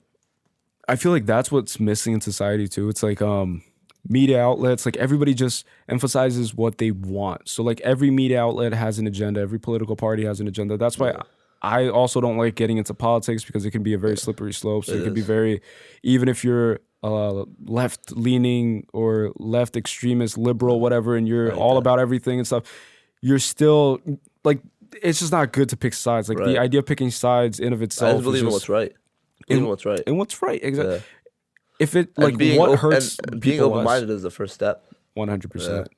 100%. And like to me, it's like I think the world would be better. And this is gonna sound fucked up and it's very controversial, but I think the world would be a better place if we were exposed to the atrocities that are happening more. So it's like instead of you just getting home and watching your Netflix series or whatever, how about just playing that video of those kids getting And we saw it last week.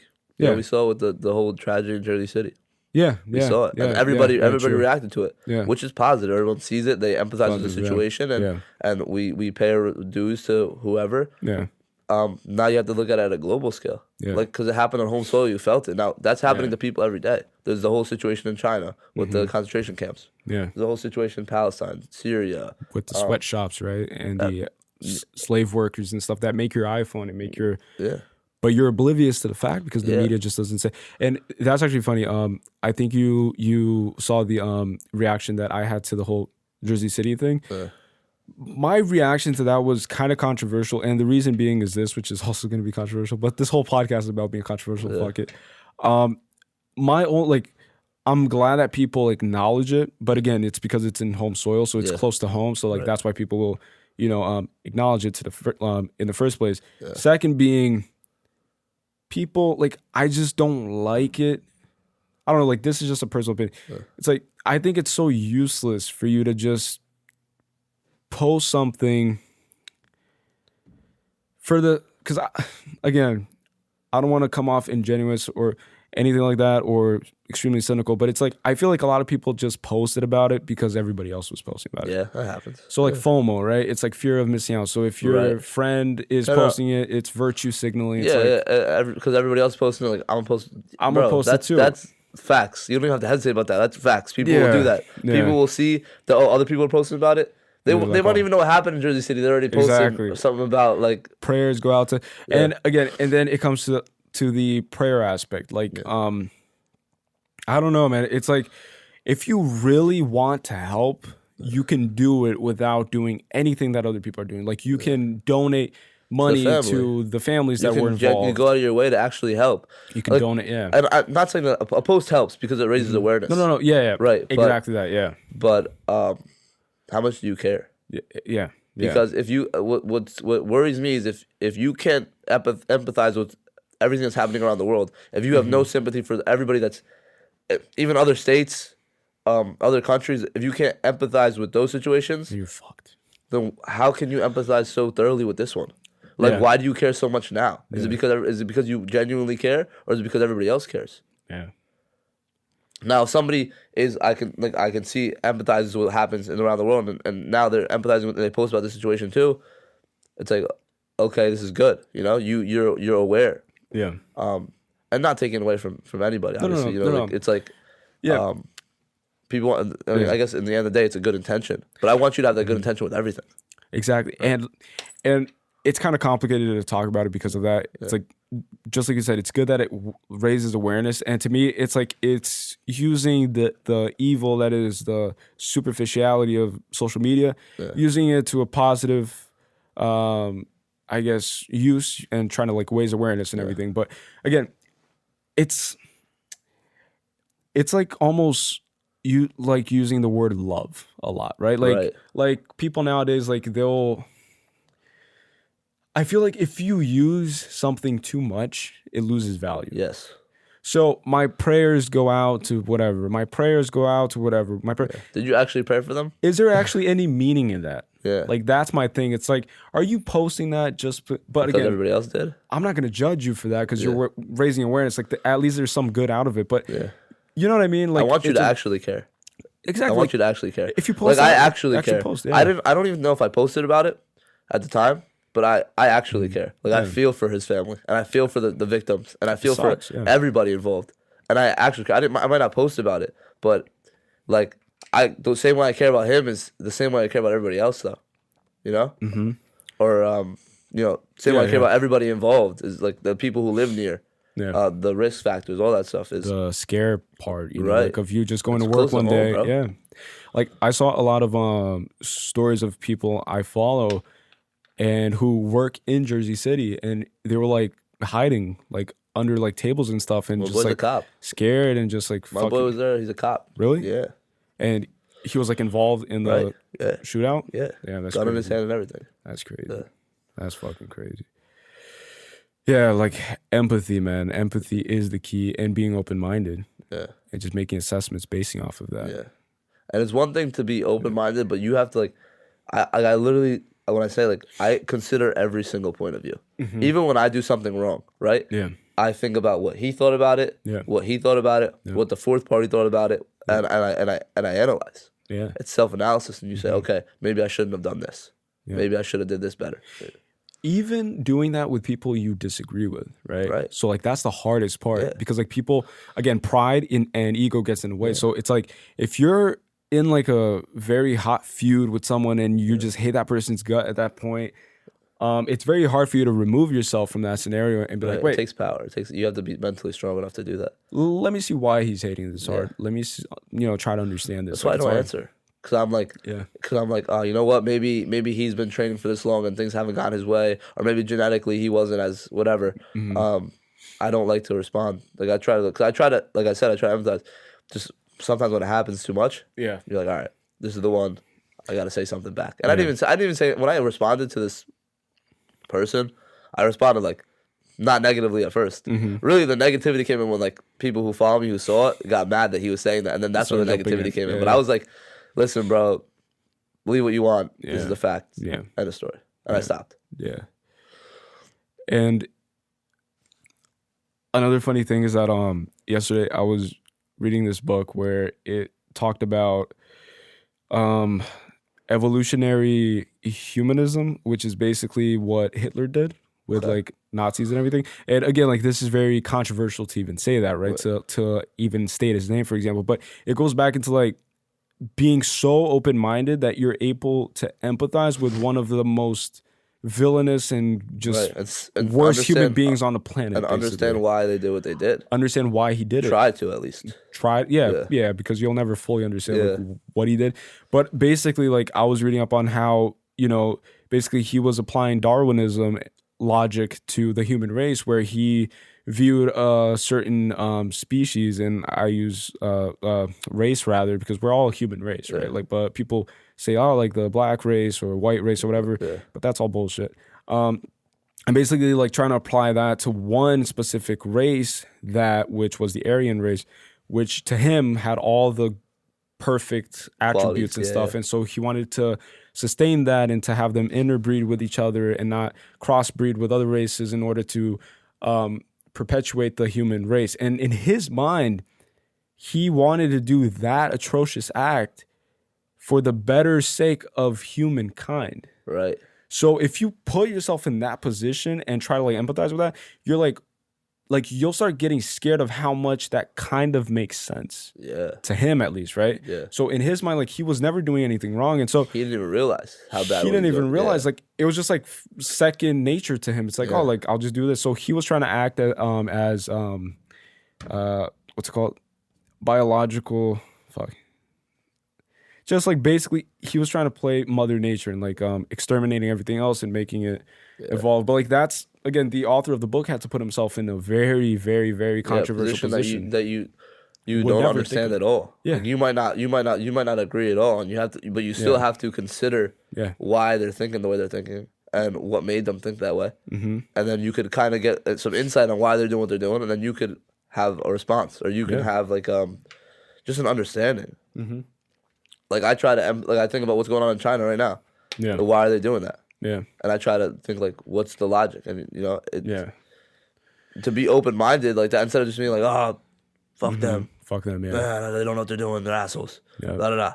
Yeah. Which I completely, what's going on over there is like, it kills me every day, dude. Yeah. I hate seeing it, and it's killing me. But I kind of think like, why are they doing, like, what is the reason behind what they're doing? And then you can get a sense of why they're doing it, and then you can get a sense of how you should react to it. Yeah, yeah.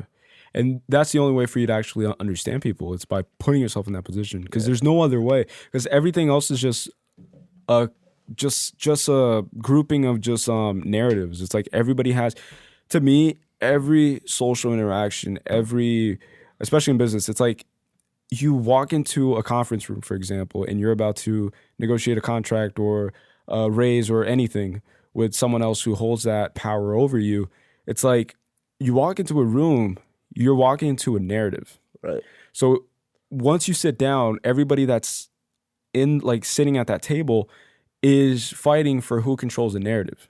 So what that means is like your employer, for example, he has his own narrative and you're just a character in that narrative, right? And you have your narrative where that person's the character of your narrative, and everybody's a protagonist of their own narrative type of thing. So you're the movie star of your own life. Right. I'm the movie star of my life.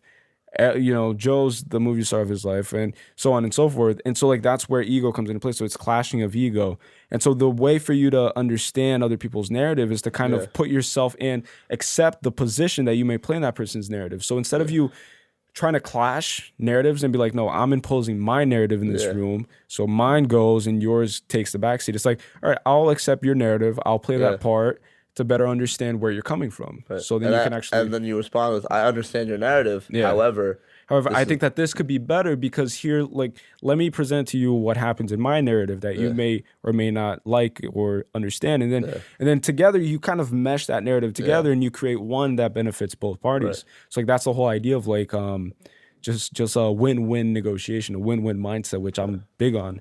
Cause like people have that win-lose mentality. It's like, oh, like, you know, if he wins, then I lose. Right. You know, like it's inevitable, like it's gonna happen. No, but there's a win-win mentality. It's like everybody can win, like everybody can benefit from this. Yeah. And that's actually a funny part about the whole fiber thing. It's like, again, anytime you're trying to aspire to do anything different or anything bigger than yourself, you will have people questioning your intentions and questioning why. So, a lot of people say like, oh, like you're getting into business because you want to be a millionaire or you want to be filthy rich or whatever. The way I see it, it's basically that it's offering a platform for people and like doing things that maybe other people don't really take into consideration because they get obstructed and they get hypnotized by the monetary incentive. So most gyms nowadays, like they'll just look at Planet Fitness or not even that. They'll just sit down and be like, all right, let's open a gym because it's profitable. Amazon is taking over retail. There's a bunch of real estate that's going to be available. It's the retail apocalypse. No other type of business is going to fulfill that space. So that's going to either go to gyms or whatever. So it's great. Long term, it's a great business because Amazon can't deliver fitness experience for you. So that person sits down and has that idea.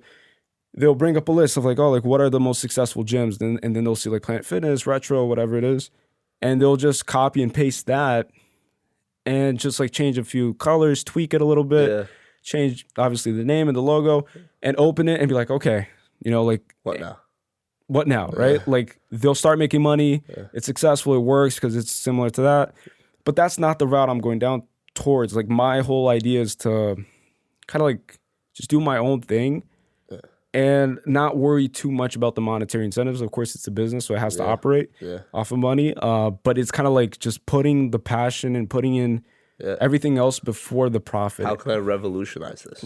Like exactly, it's got to be big. Like it's okay to dream huge. Just like I want to revolutionize the idea of gyms. I want people to see my gym and say like, okay, I need to do something like that. Exactly. You're gonna like so to the point where it's like, why did I not think of that already? 100%. Yeah. And it's funny that you use revolutionize because I once said that to someone and that person told me like they kind of laughed in like a joking manner and said, oh, you want to revolutionize the fitness industry or whatever. And they didn't take it seriously, but like my intention was always serious. Like I was like, no, like really, you don't understand. Like I really want to change things. I want other gyms to like look at me and see like, oh shit, like we should be doing that. Right. And then try to like keep up and catch up and try to, but again, that's when I'll tell them like, oh, like you can try to copy, but you won't have me because like I'm the one that's going to be there doing the podcast. I'm the one that's going to be there with the vision basically and just like trying to like, put that out there. Right. And so, but again, it's a scary thing to do because it's like convincing everybody else, convincing the world that you will be right in the end. Yeah. Type of thing. But like, so it's hard. Like I said, it's self-belief. I have a similar goal. I want to revolutionize fitness in Egypt. Oh, shit. I have a lot of followers. Like I have a lot of followers in Egypt because they see me, and it's not bodybuilding is not really a big thing over there. And they see me and they see me doing something like the way I'm doing now. And like, oh, if he can do it, why can't I do it? Yeah. And here's what people can look at me, right, and they can say, oh, he was 130 pounds, he transformed to 200 pounds, he bench presses 300 pounds, deadlifts this, but like I want my life to have substance, like a meaning behind it. Like when people look at me, like because he did it, now I want to do it too. I want like because of you, I didn't quit. Yeah. I want that. I want some meaning. I want to when I say I want to revolutionize, I want people to look at me and like when they go to the gym there and be like, I need to raise my standard. Yeah. Like I want them to see me and immediately when they see me raise my standard. So if they wake up and they go on their phone in the morning, they're scrolling through Instagram and they see me and they see a post I put up, it's like, I gotta go. And they're feeling like unmotivated. Maybe they're not seeing results immediately, but then they look at your profile. They see that and they're like, it's possible. That I want to revolutionize it for them because there's so many kids there who are like, bro, I get 100 DMs a day from Egypt. From Egypt alone. From Egypt. Jesus. And like I do my best to answer all of them because they're always asking questions like, how did you go from this? Like they saw that back video I posted recently and they were like, how did you do that? Like I look like you look like in the first picture. Like I never even thought that's possible. Yeah. And so I'll give them advice and I'll try to help. But I want to revolutionize it for them so that everybody there, it might not have to be me. It might be now that he got motivation from me, his friends getting motivation from him. And there's a sequence of people who are getting motivated and now changing their own lives as a result of something that I did. It's really not about money at the end of the day for me. It's about like how many lives can I change? So when I die, what will I be remembered for? Yeah, like what will you remember me for when I'm gone? I don't want to be the kid that, he lifted a lot of weights, he has sick physique. What does that mean? Anybody can have a sick physique. I want, when people see me, they immediately want to raise their standard. they feel like, oh, he's here, we got to turn up now. Yeah. You know, It's about the impact that you have on other people's on lives. other people's lives. Yeah. What's the reason? What's the point? If you're not having an impact, not helping other people, then what's your purpose here? Yeah. Yeah. Yeah. And that's the most valuable currency. It's the impact. Because again, at your funeral, are people going to talk about the mansion that you have? No. Are people going to talk about how hot your wife was? That No. you Are woke people up for work on time every day. Like, oh, he was a good man. He worked. No, it's what did he do that like, why should I care? Why is there 4,000 people at his funeral right now? Yeah. And like each person has a different relationship. Yeah, and just impacted. Yeah. 100%. But that's so interesting about the Egypt thing. I had no idea that you had like, and that's like that's like a long-term goal of mine in the back of my head, because I have such a huge following from different cities in Egypt. They're like in my top. Like I have New Jersey, New York, a couple other cities, like Cairo. Like they're right there. That's crazy. And you see my comments. Like, a lot of my comments are in Arabic. Like these. I saw that once. Yeah. A lot. And I'm like. And I engage with them, and they look up to me like, yo, one day I'm gonna be like you. Just watch. They'll send me their posts like all the time. Oh shit, like updates. You know what I'm saying? They'll tag me in their posts, like look at me, like I'm gonna be like you. Dope. Then they have the self belief that I had, and I see it. And I see it in them, and I'm like, bro, don't stop. That's powerful. Yeah, too. don't stop. Yeah. Like don't fucking stop, because I had times where I was like, yo, nothing's happening. Yeah, I'm grinding my ass off. I'm working so hard for what? I'm wasting. I was saying I'm wasting 3 hours a day. Like there was those times where I had doubts, and I was like, nah, fuck that. I'm gonna keep going. But that to you must be like the ultimate, because I can only imagine like getting those posts and getting those updates.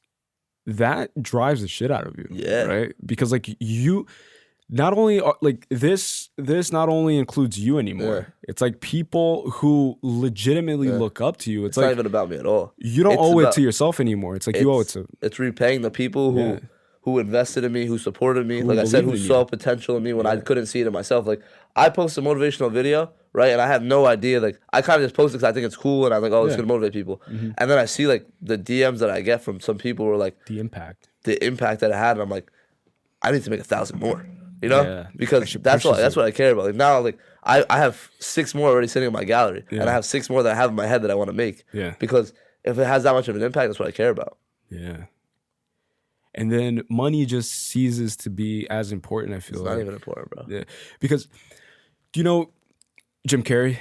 I do. So he said this once, and I found it so powerful. He said that he wishes that everybody could be rich and famous so that they can understand that it doesn't mean anything. Doesn't mean anything.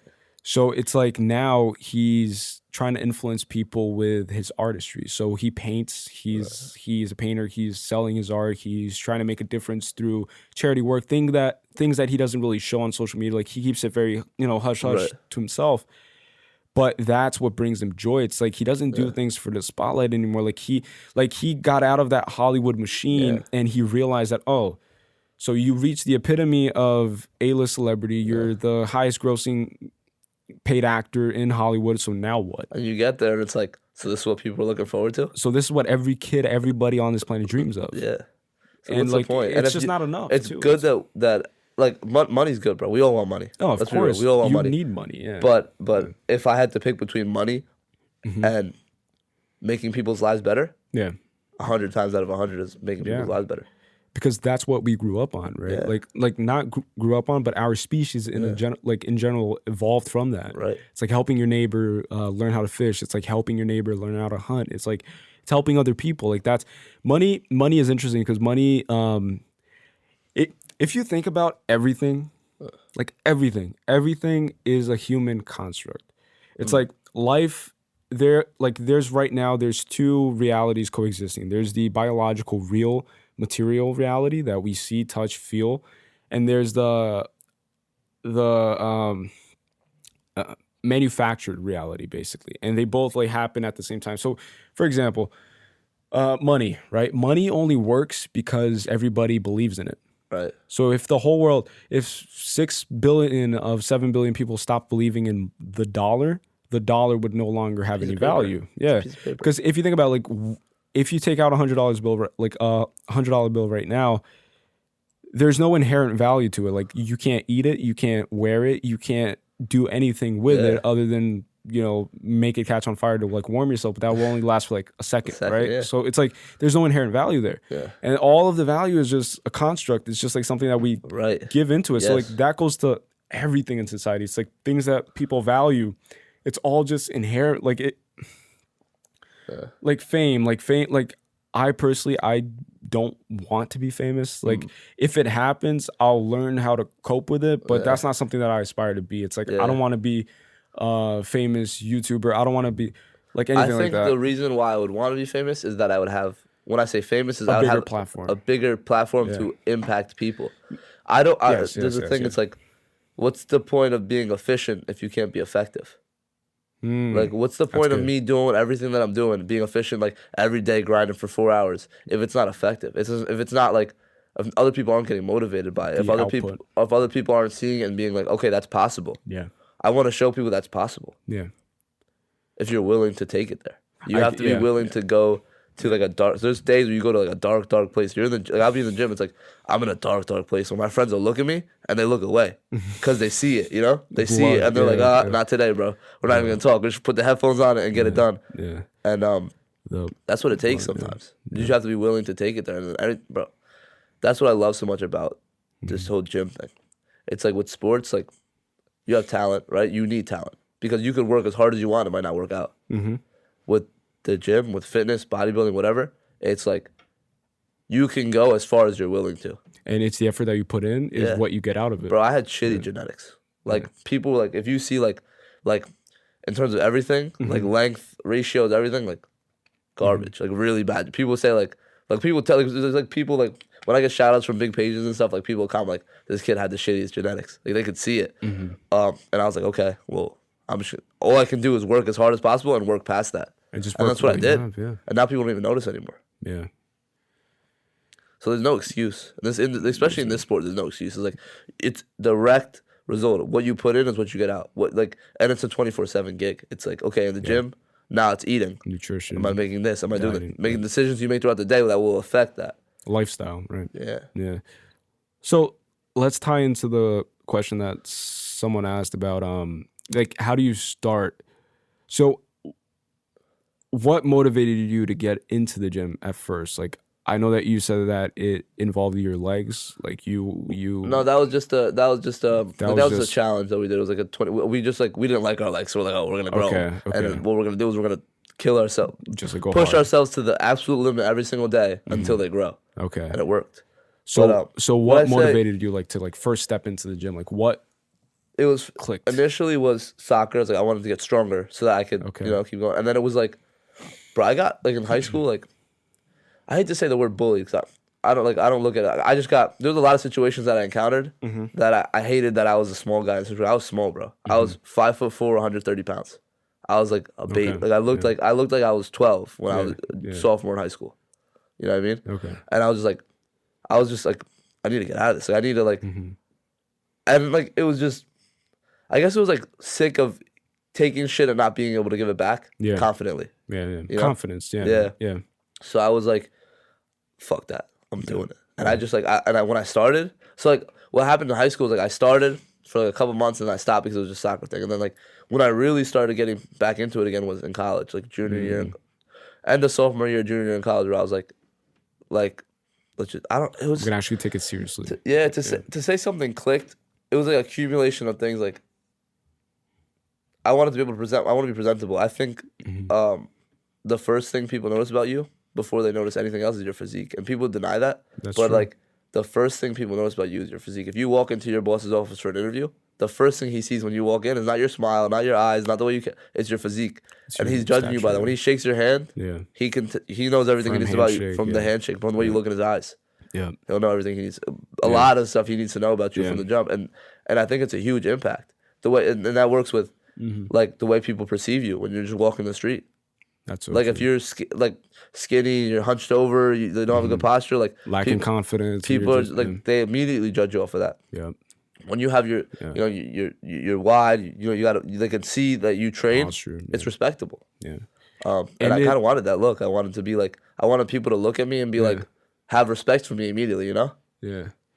And it also reflects your personality trait. Just Right. like you said, like you can judge people how they work out in the gym. And Right. that's exactly like outside too. So it's like if you have a six pack, for example, that translates into dedication. It Right. translates to like That's what I see. this guy takes Yeah. it seriously. Like this guy doesn't fuck around with diet, nutrition, working out. Like he's consistent, consistency, dedication.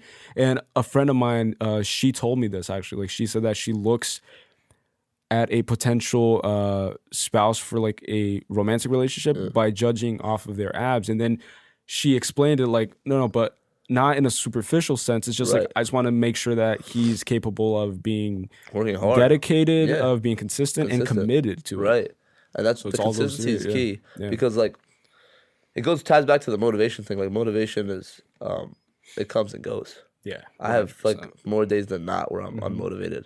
But it's like I can't stop. Like Motivation is cheap. It's like I put in way too much now to even consider. Like I don't even consider ever stopping. That's so true. Like yeah. I can guarantee you, like if like especially even yourself, like after the fiber thing, you'll never Yeah, no. think no. back. Yeah, no. It's too late. There's no plan B because it distracts from plan Plan A. Yeah.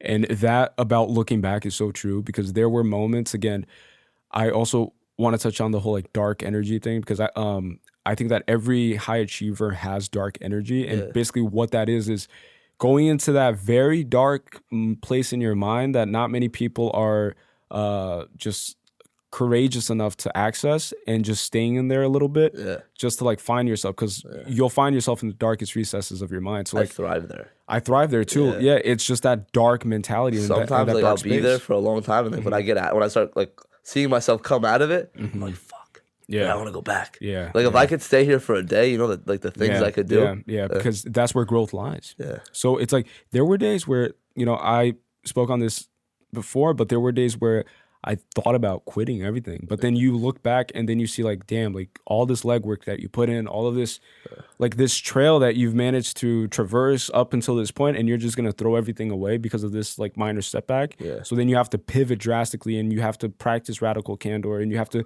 just literally revamp the whole landscape to suit your needs and also adapt to it as well. But like not adapting in a sense of like being complacent. So you can never like I believe in adapting, but adapting only if it results in something better. So not necessarily immediately, but it could be long term. So you could suffer now more, for example, and take like these punches in the face right now. But looking long term wise, like it'll benefit you more if you do that instead of you running away from those punches. And then you're running in the opposite direction. It's, you know. I say this a lot. Everybody needs to get punched in the face. Everybody. Everybody needs to get punched in the face because you realize it doesn't hurt that bad. And you realize that you have a plan until you get punched in the face. And Right. that's what Mike Tyson said, I think. Yeah. And that's the truth. Everybody has a plan until they get punched in the face. That's the But the truest thing is, thing, yeah. when you get punched, everybody's scared of getting punched. Yeah. You know, until you get punched. And you're then like, you realize that it's not that bad. oh, that's it? yeah. That's what I was scared of? Punch me 3 more times. Let me keep pushing. You know what I'm saying? That's it. Like, I'm going to keep, like, it's nothing, bro. These setbacks are, like they say, every setback happens for a reason. And they lead to what? Success. Success. And I think it was Will Smith who said, I don't know if you saw this, but he said that, what did he say exactly? He was talking about jumping off of the plane. Right. He was skydiving and the concept of fear and how his fear was just manifested before the actual event. Yeah. So think about it. Like he was fearful of jumping out of the plane until it led to that moment. And he said at the moment he jumped off the plane, it was the moment of absolute freedom and bliss and just everything was just like, why was I scared? You have to run directly at fear. That's the only way to face head it. on, directly at chest out, ready to fucking tackle it and bring it to the ground. I've done that so many times. Even like it happened in the beginning when I first started like posting fitness stuff on Instagram. I was so hesitant. I was like, I don't know. I was like, I'm not fearful of it, but I guess I would say I was hesitating a lot because of the judgment of other people, or like I didn't want to come off as this kind of guy, cocky or anything like that. and I was like, you know what, fuck, and I just ran, and you run directly at it, and like other things that like I went skydiving once too, and You did? Yeah, I did it. I really want to go one day. Sussex skydiving nearby, and I had no intention to do it. I wasn't even looking forward to it, but I was like, let me just do it, you know, see what happens. Yeah. I was like, if I don't do it, I'm gonna be scared of it for the rest of my life.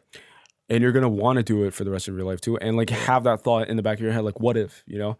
And what if to me is the biggest thing, you know? Like it's like, like basically all of the decisions I make, I balance it out by using the question, what if? Yeah. Like, what if I don't do this? What happens? And then I try to like meditate on that. I try to like understand like the pathway, like everything that can result from that. And what if I do this? Like, what can happen then? Yeah. So the fear of what if is like, oh, dude, like it's the worst thing ever. So what if I were to have given up, for example, during the first setback that's inevitable with fiber? Would I be here right now? Would we be talking right now? Yeah. No, because I would probably be unmotivated. I would probably have given up. I would probably have gone back to college. I would probably have listened to all of the people that told me to doubt myself and to like not believe in it. Like you're in over your head. Because mind you, like I started this when I was 19. And again, I was like very naive.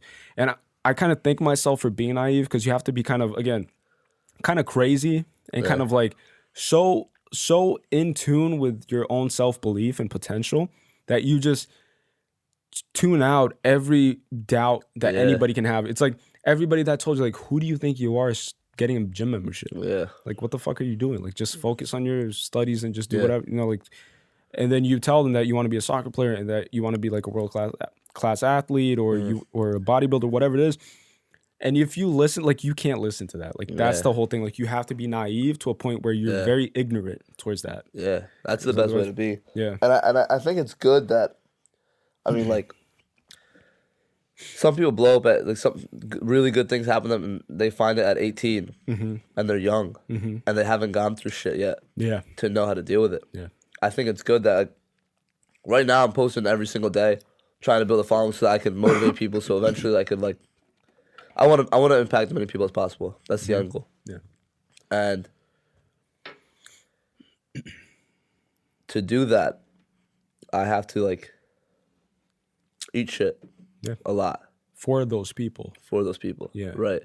And it's like I'm willing to eat shit from 19 to 26. If at 27, you blow up. I blow up and I have a breakthrough where I can, open something big and do something for as many people as possible.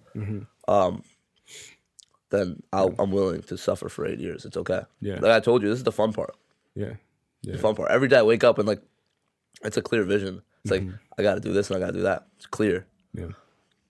That's the fun part. I like it. Yeah. When I make it, I'm going to have to find something else I want. Because I don't think I'll be able to do it without it.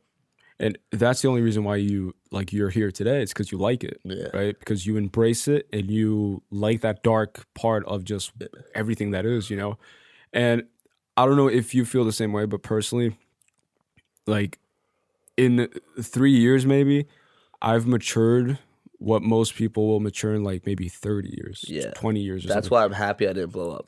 Exactly. You should have seen, bro. You should have seen the things I would, like, post my Instagram story 3 years ago. Me too. Yo, Like, I'll say, cringe. I'll cringe today. Like I can't look at my phone sometimes. I'll just throw it. I'm like I can't look at. Even that with shit. that, like, even the things I would say, like I would say, like I told you, I was like, they told me, yo, I'm the best bodybuilder in the world, like stuff like that, like so like flamboyant statements that, like, I had no right to make, but I was like, nah, I'm the man. Yeah. And I'm happy I didn't because I was ignorant, and I was like, I liked my self belief, but I'm happy that it didn't happen then because I would have said some things that, like, that I probably don't agree with now. 100%. I change every minute, bro. Yeah. I might have believed something 2 minutes ago. Now it's different, It's different. Yeah. And that's so true because I told someone recently too. It's like if Fiber Fitness had opened in 2017 or 18 or even spring 2019, which I started announcing at the beginning of this year, and again, major setback. So now it's postponed to early next year. But if it had opened in like 2017, for example, I don't think I would have been equipped to manage it to the fullest potential that it can be. Right. And I was nowhere near as prepared as I think I am now, for example. And again, the future me in 3 years from now might look at me right now and say, like, who the fuck did that guy think he was? So it's like, it's always like a constant evolution, but taking advantage of like each setback and viewing it, acknowledging it as, for what it is, that's very powerful. And I'm just a huge advocate for, well, not advocate, but I like using the concepts of like Buddhism, for example. Like they believe in looking at things for what they are rather than craving for something more or less. So basically what that means is like if you're going through pain Yeah. Instead of you wanting the pain to subside, Embrace it. you have to sit in that pain, embrace it, because there's richness in that pain and there's knowledge to be acquired from it. And the same thing goes from like happiness. So if you are in a state of happiness, instead of you craving for prolonging that state of happiness, what you do is you sit in it, absorb it. You understand what's going on. Understand, yeah. That's what I was saying before. Was like when you create the pain, like at the gym, you create it. Like so, when I like start feeling the pain, I dwell in it. I let it sit. It hurts, and my mind's going to stop, and I'm like, let me just dwell here. This is good. Like I can like let me get used to it too. Yeah, it's like you're accustoming yourself to something that people throughout their whole lives choose to ignore and run away from. So like you're sitting in that fire type of thing. Like you're sitting in the pit of fire. Like I said, there's a dancing in the fire. You're dancing in the Cowards fire. run from it. Yeah, but it's a dance. Like regardless, like life is a dance, and like you can't always control the music. Yeah. But you can control the moves that you make and stuff. I like that. You know, like that's how I view it. Because all my life, especially during my more naive phase, I thought that I controlled everything. But then I realized, and I came to grips with the reality of things. It's like you can do the best that you can with the things that you are given and the things that you have at hand. Right. And then slowly work towards the things that you think you deserve. Yeah. And then throughout that journey of achieving the things that you think you deserve, you realize what you truly do deserve and what you don't deserve. And then it all goes through, you know, like a cycle. Like it's not thinking that you have the whole world at your disposition, but you have to have that mindset. Right. And that throws people off because like occasionally I'll wake up, and I think that a lot of people go through this too. It's like I'll wake up a little bit more confident in myself, and I'll go on social media. I'll post. I'm big into hip hop culture because of that. Yeah. Because of that mindset of like, you know, like I'm the shit. Jay-Z always believed in himself before he became a billionaire. And like he would talk about him becoming the first billionaire. So like I'm into that mindset, and I use it as a way to like communicate and express myself. I'm the same way. But that's what motivates me. Like I like it. I like when people talk their shit. Like when they're like, I'm gonna be a billionaire when I'm 25. Yeah. I'm like, good. Yeah, bro. You're gonna be a billionaire when you're 35. Yeah. Go get yours. You know what I'm saying? Yeah. Why not? Why am this guy talking about he's gonna be a billionaire. Who do you think he is? No. I'm like, talk your shit. Do your thing. You know, you're gonna get it. That's super rare though. Like you represent. That's why I really wanted to have you on this podcast, because I told you this countless times already. It's like it's so rare for you to have that growth mindset of like pushing someone up, like you know where that starts, elevating bro? them. It starts with who you surround yourself with. 100%, bro. I swear to God, I'll kid you not. Everybody that I surround myself with, I know. Like I tell them, like, bro, you're gonna make it one day. Yeah. Like I tell my boy, you push them. Every single person I surround with, and they're all successful. Yeah. For the if you surround yourself with people who are gonna be like, you know, we might not make it out of here, la da da, like our situation sucks. Like you're the average of the 5 people closest to you. 100%. So I can make the 5 people close to me. I want them to be better than me. Yeah. So what they say is like, if you're running a race with 5 people and you come in first, why not run a race with 5 faster people, come in last, but your time is better? I like that. Yeah, your time is better. Yeah. So the people that I surround myself with, that's good. Yeah. Tell me everything. Like, yo, you're a beast. Yeah. I'll comment on every single picture. They post 10 pictures today, I'm commenting on every single one, and I'll share them all because I want everybody around me to succeed, and I want to push them forward. And I want them to push me forward. Yeah. And you know, you move as a unit together. Move as a unit. Yeah. That's so true. That's so true. You should see us, bro, in the gym. Like we're screaming at each other. Like I feel like when my boy's going, I think it's my set. Yeah. Like I'm the one going. So I'm in his ear and I'm in his head. I'm like, and I'll push him to do 10 more reps than I did because like I just want you to grow. And when you surround yourself with people like that, it's constant growth. It's like every day. If you're not doing something, like you're like, holy shit, I got to do something right now. And it's a genuine growth too. Yeah. And you're acting as a unit, right? Just like you said, like it's not your set. Yeah. But it is your set. Yeah. It's like that's why I put a caption on one of my pictures that I was thinking about. Like I work my ass off every day. I grind every single day, and I still, because of the people I surround myself with, you're still motivated. I still think I'm not doing enough. Oh, even the people I follow, I follow. Like when I see, for example, I see you reading a book, I'm like, I gotta go read a fucking book. Yeah. Yo, and that night I'll go and open a book because I'm like, I see other people gaining knowledge. I want to gain knowledge too. Yeah. It's not like it's very important. It's never negative. It's always like, what can I take from it? It's motivating. Yeah, bro. I never look at it. Why. Like I won't even consume your content then. If your content makes me feel negative or negatively towards you, why would I take the time to consume it? Why would you entertain that type of energy and stuff? I wake up in the morning sometimes and I'll like go through my stories and I'll see people up at 5 a.m. like on the way to the gym. Like, oh, let's go. I want to go to the gym. Like, I want to get it. You know? Like, it's a it should never be negative. Should never be negative. No. And just learn from people's ambition and like Right. get that energy and use it towards yourself. I pull from everybody. Yeah. I have 9 million sources of motivation. I'm big on channeling people too. It's like channeling like people that like inspire me, channeling people, channeling like pieces of art, channeling stuff that just motivates me and gets me going. Bro, I fan out on my boys. Like my boys will hit a PR and I'm a fan. Yeah. I'm like, let's go. Like, you know, That's it's great. like I get happy. It's Genuine. It's genuine, bro. Yeah, it's genuine. It's not fabricated. It's not just for social media. It's not just, it's real. Like it's there. And I think that genuine is something that you can't really fake. Right. Like you can fake it for the people who are, I guess, more blinded towards it, but eventually even they pick up on it. Yeah. So for you to like have something sustainable, it has to be genuine. Yeah, bro. Camera's on or off. Doesn't matter. Camera's on and off because like that's what I think about. For example, I'm going to be like 100% transparent here. During this whole fiber fitness journey, like I felt at my lowest points, I felt the imposter syndrome to like the 10th potential. Yeah. It's like you feel that. It's like I would sit down, look at the podcast, look at all of these videos I did for YouTube about like documenting my journey, and then looking at it and thinking to myself, I'm like, am I who I portray myself to be? Am I really that person?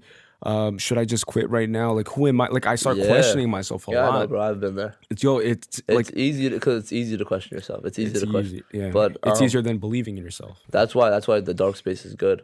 Yeah, you find yourself and you're like, this is what I want to do. 100%. Yeah, and it's very dark sometimes. Yeah, and it's true. It's not like you can't fabricate that. No, you can't be like in the dark space and make up. It's like when you're there,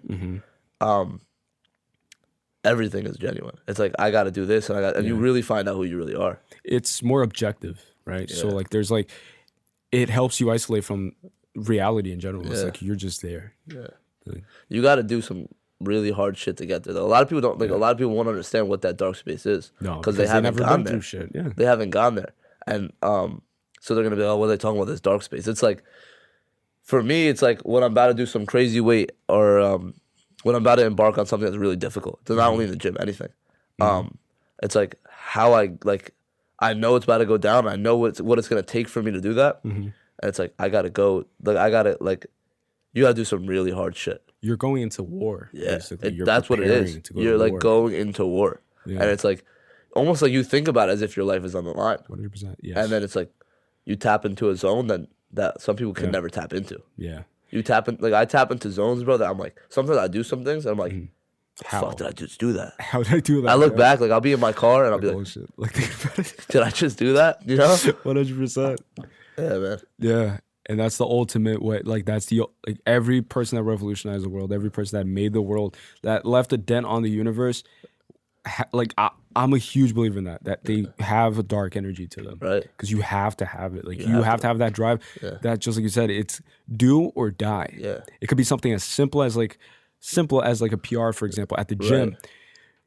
Everybody around you could say, yo, relax. Like, if you don't get it today, you could get it tomorrow. But like, to you, it's like, you don't understand. Like, you don't get it, bro. I'm not going to see my mom, my dad, if I don't finish this. Like, I'm going to shit, die. my mom, and they're like, what? Like, no, you don't get it, bro. Like, I'm going to die. And then people are like, no, you're not. You're going to be good. It's like, I tap into my emotions in their most raw form. Like, the most raw emotions that, like, embrace anger, embrace resentment, maybe embrace like everything and just channel it and just like use that for that. That's why in the gym a lot, because I have a lot of people when that happens with other people around me, it's like I told you, they look and they're like, oh, he's there. They'll look at, I see them look at each other and like, he's there. Yo, just don't even say anything to him, because I'm just like, I'm saving my mom right now. Yeah, like I'm in the middle. I'm saving my mom right now. I don't even see you. Yeah, it's like I don't see anybody else. That's all I see. Yeah, you know, and that's something that nobody can really teach you. Like, no school will ever teach you. Like, that's something that can't be taught. Like, you earn that through pain and suffering and through your scars. So it's like accessing each scar and like using it to fuel you, kind of thing. Right.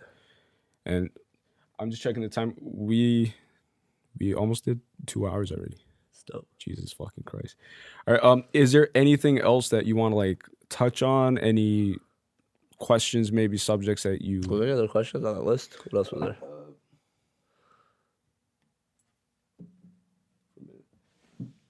So we kind of touched on the whole like how do you get started at the gym type of thing, right? Yeah. It's like basically Like, it's like confidence. It's like to getting answer from started. another perspective, like if you say like you already have the motivation to lift, and you know what to do, you need a plan.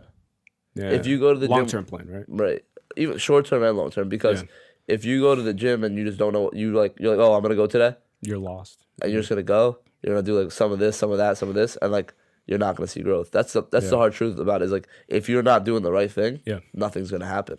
It's like your body will react. Yeah. So you need a regimen. You need a plan to follow what you should do, what you eat. So when you go there, you have a goal. Yeah. Like when I'm going to train back at the gym, I'm thinking about back 6 hours before. Oh, okay. I'm like mentally tapped in. Like this is what I'm doing today. I need to do this like this. I need to do this like that. And I'm living it. You're already engaged. I'm already there. So once that's huge too. It's like living it in your mind, so that once you get there, who fucking said that? Michael Phelps. Michael Phelps has a regimen that his coach taught him. It's like basically Michael Phelps, he lives every race in his mind before he races with such intensity and such rawness and such authenticity that once he gets to that race, his coach says that he's not racing because in his mind he already won.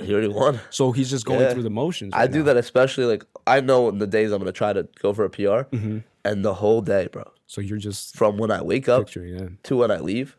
Yeah, that's all I think about. Yeah, it's like I'm there, and it's like I hit that PR 46 times today before I even got to the gym. Yeah, and here. Yeah. You know, that's what's up. And it's like when you go to do it, because there's a quote. It's like you only operate at 40% of your maximum capacity. Yeah, what your mind can do. Yeah. So you might say like, oh, today I can do this much weight, but that's mind-body connection thing. Actually, only 40%. Yeah. Like when you can tap into that dark space, like we were talking about, you could take it to 70 to 100. You start leaning forward. Yeah, you get to it. That's why, like, you know, the whole, like, when the baby's under the car and the mom picks up the 2,000-pound car, was did she just get stronger? No, it's because it's because she's capable of doing that on a normal time, which is crazy. Yeah. What you're actually capable of doing.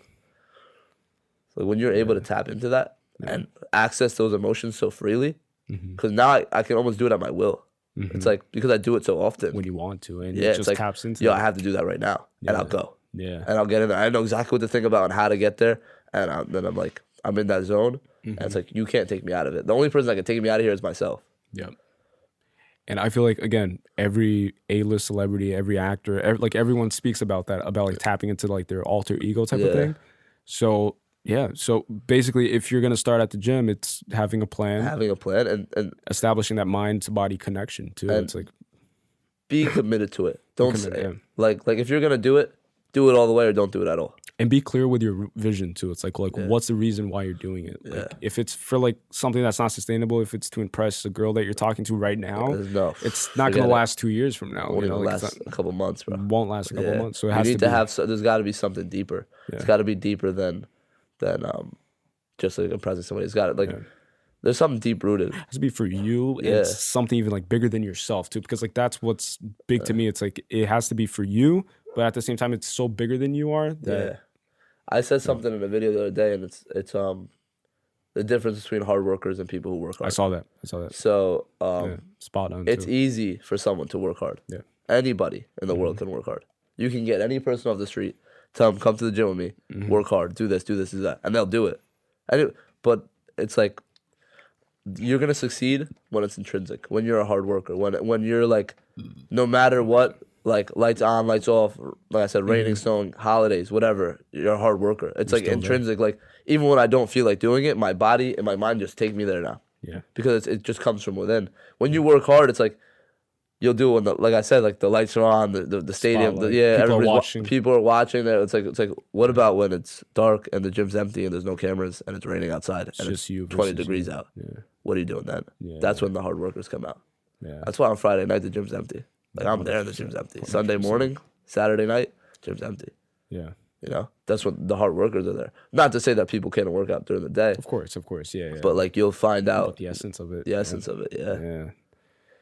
It's powerful. Yeah, bro. It's really intrinsic, bro. It's like I can't even explain it anymore. People are like, yo, why do you do it? Like why are you going every day? Like what's the deep rooted purpose? And it's like I don't know anything else. And like also you can't really put it into words kind of thing. You know, like you can explain it to the best of your abilities, you know, just like we have right now about the whole dark energy, but people will still listen and think like, what are they talking about? Dark energy? Like I can't relate. They can't unless you go through that. And then when you they feel understand it, they're gonna watch your back and they'll be like, "Holy shit! I knew what he was talking about." Yeah. So it has to come from personal experiences and pain and suffering. But yeah, so I think that we covered everything. And at the end of each episode, on the last one I almost forgot.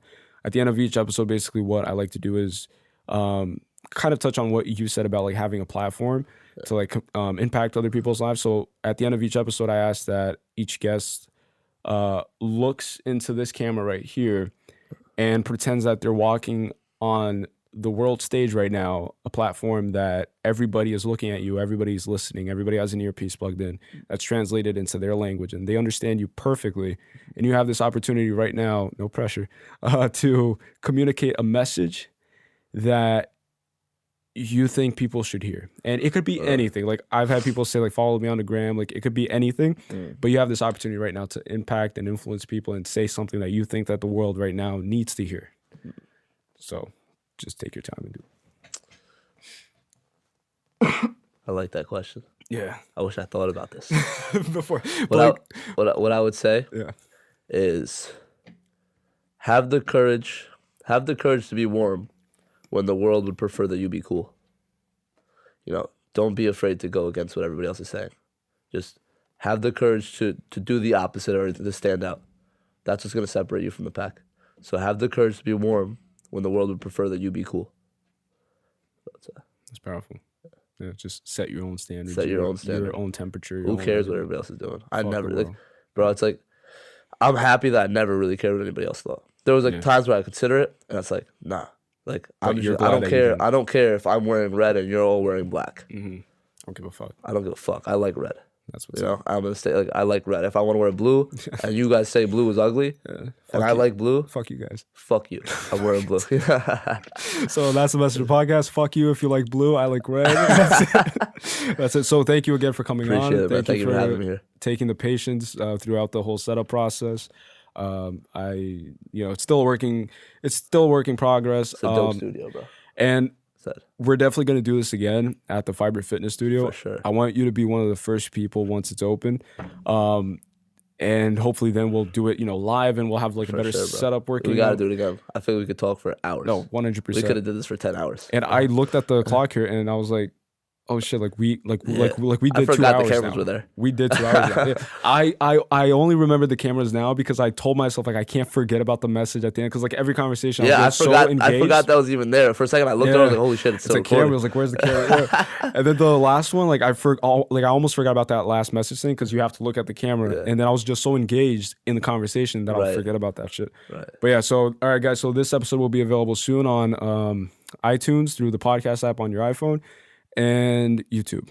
So stay tuned for that. And we're out.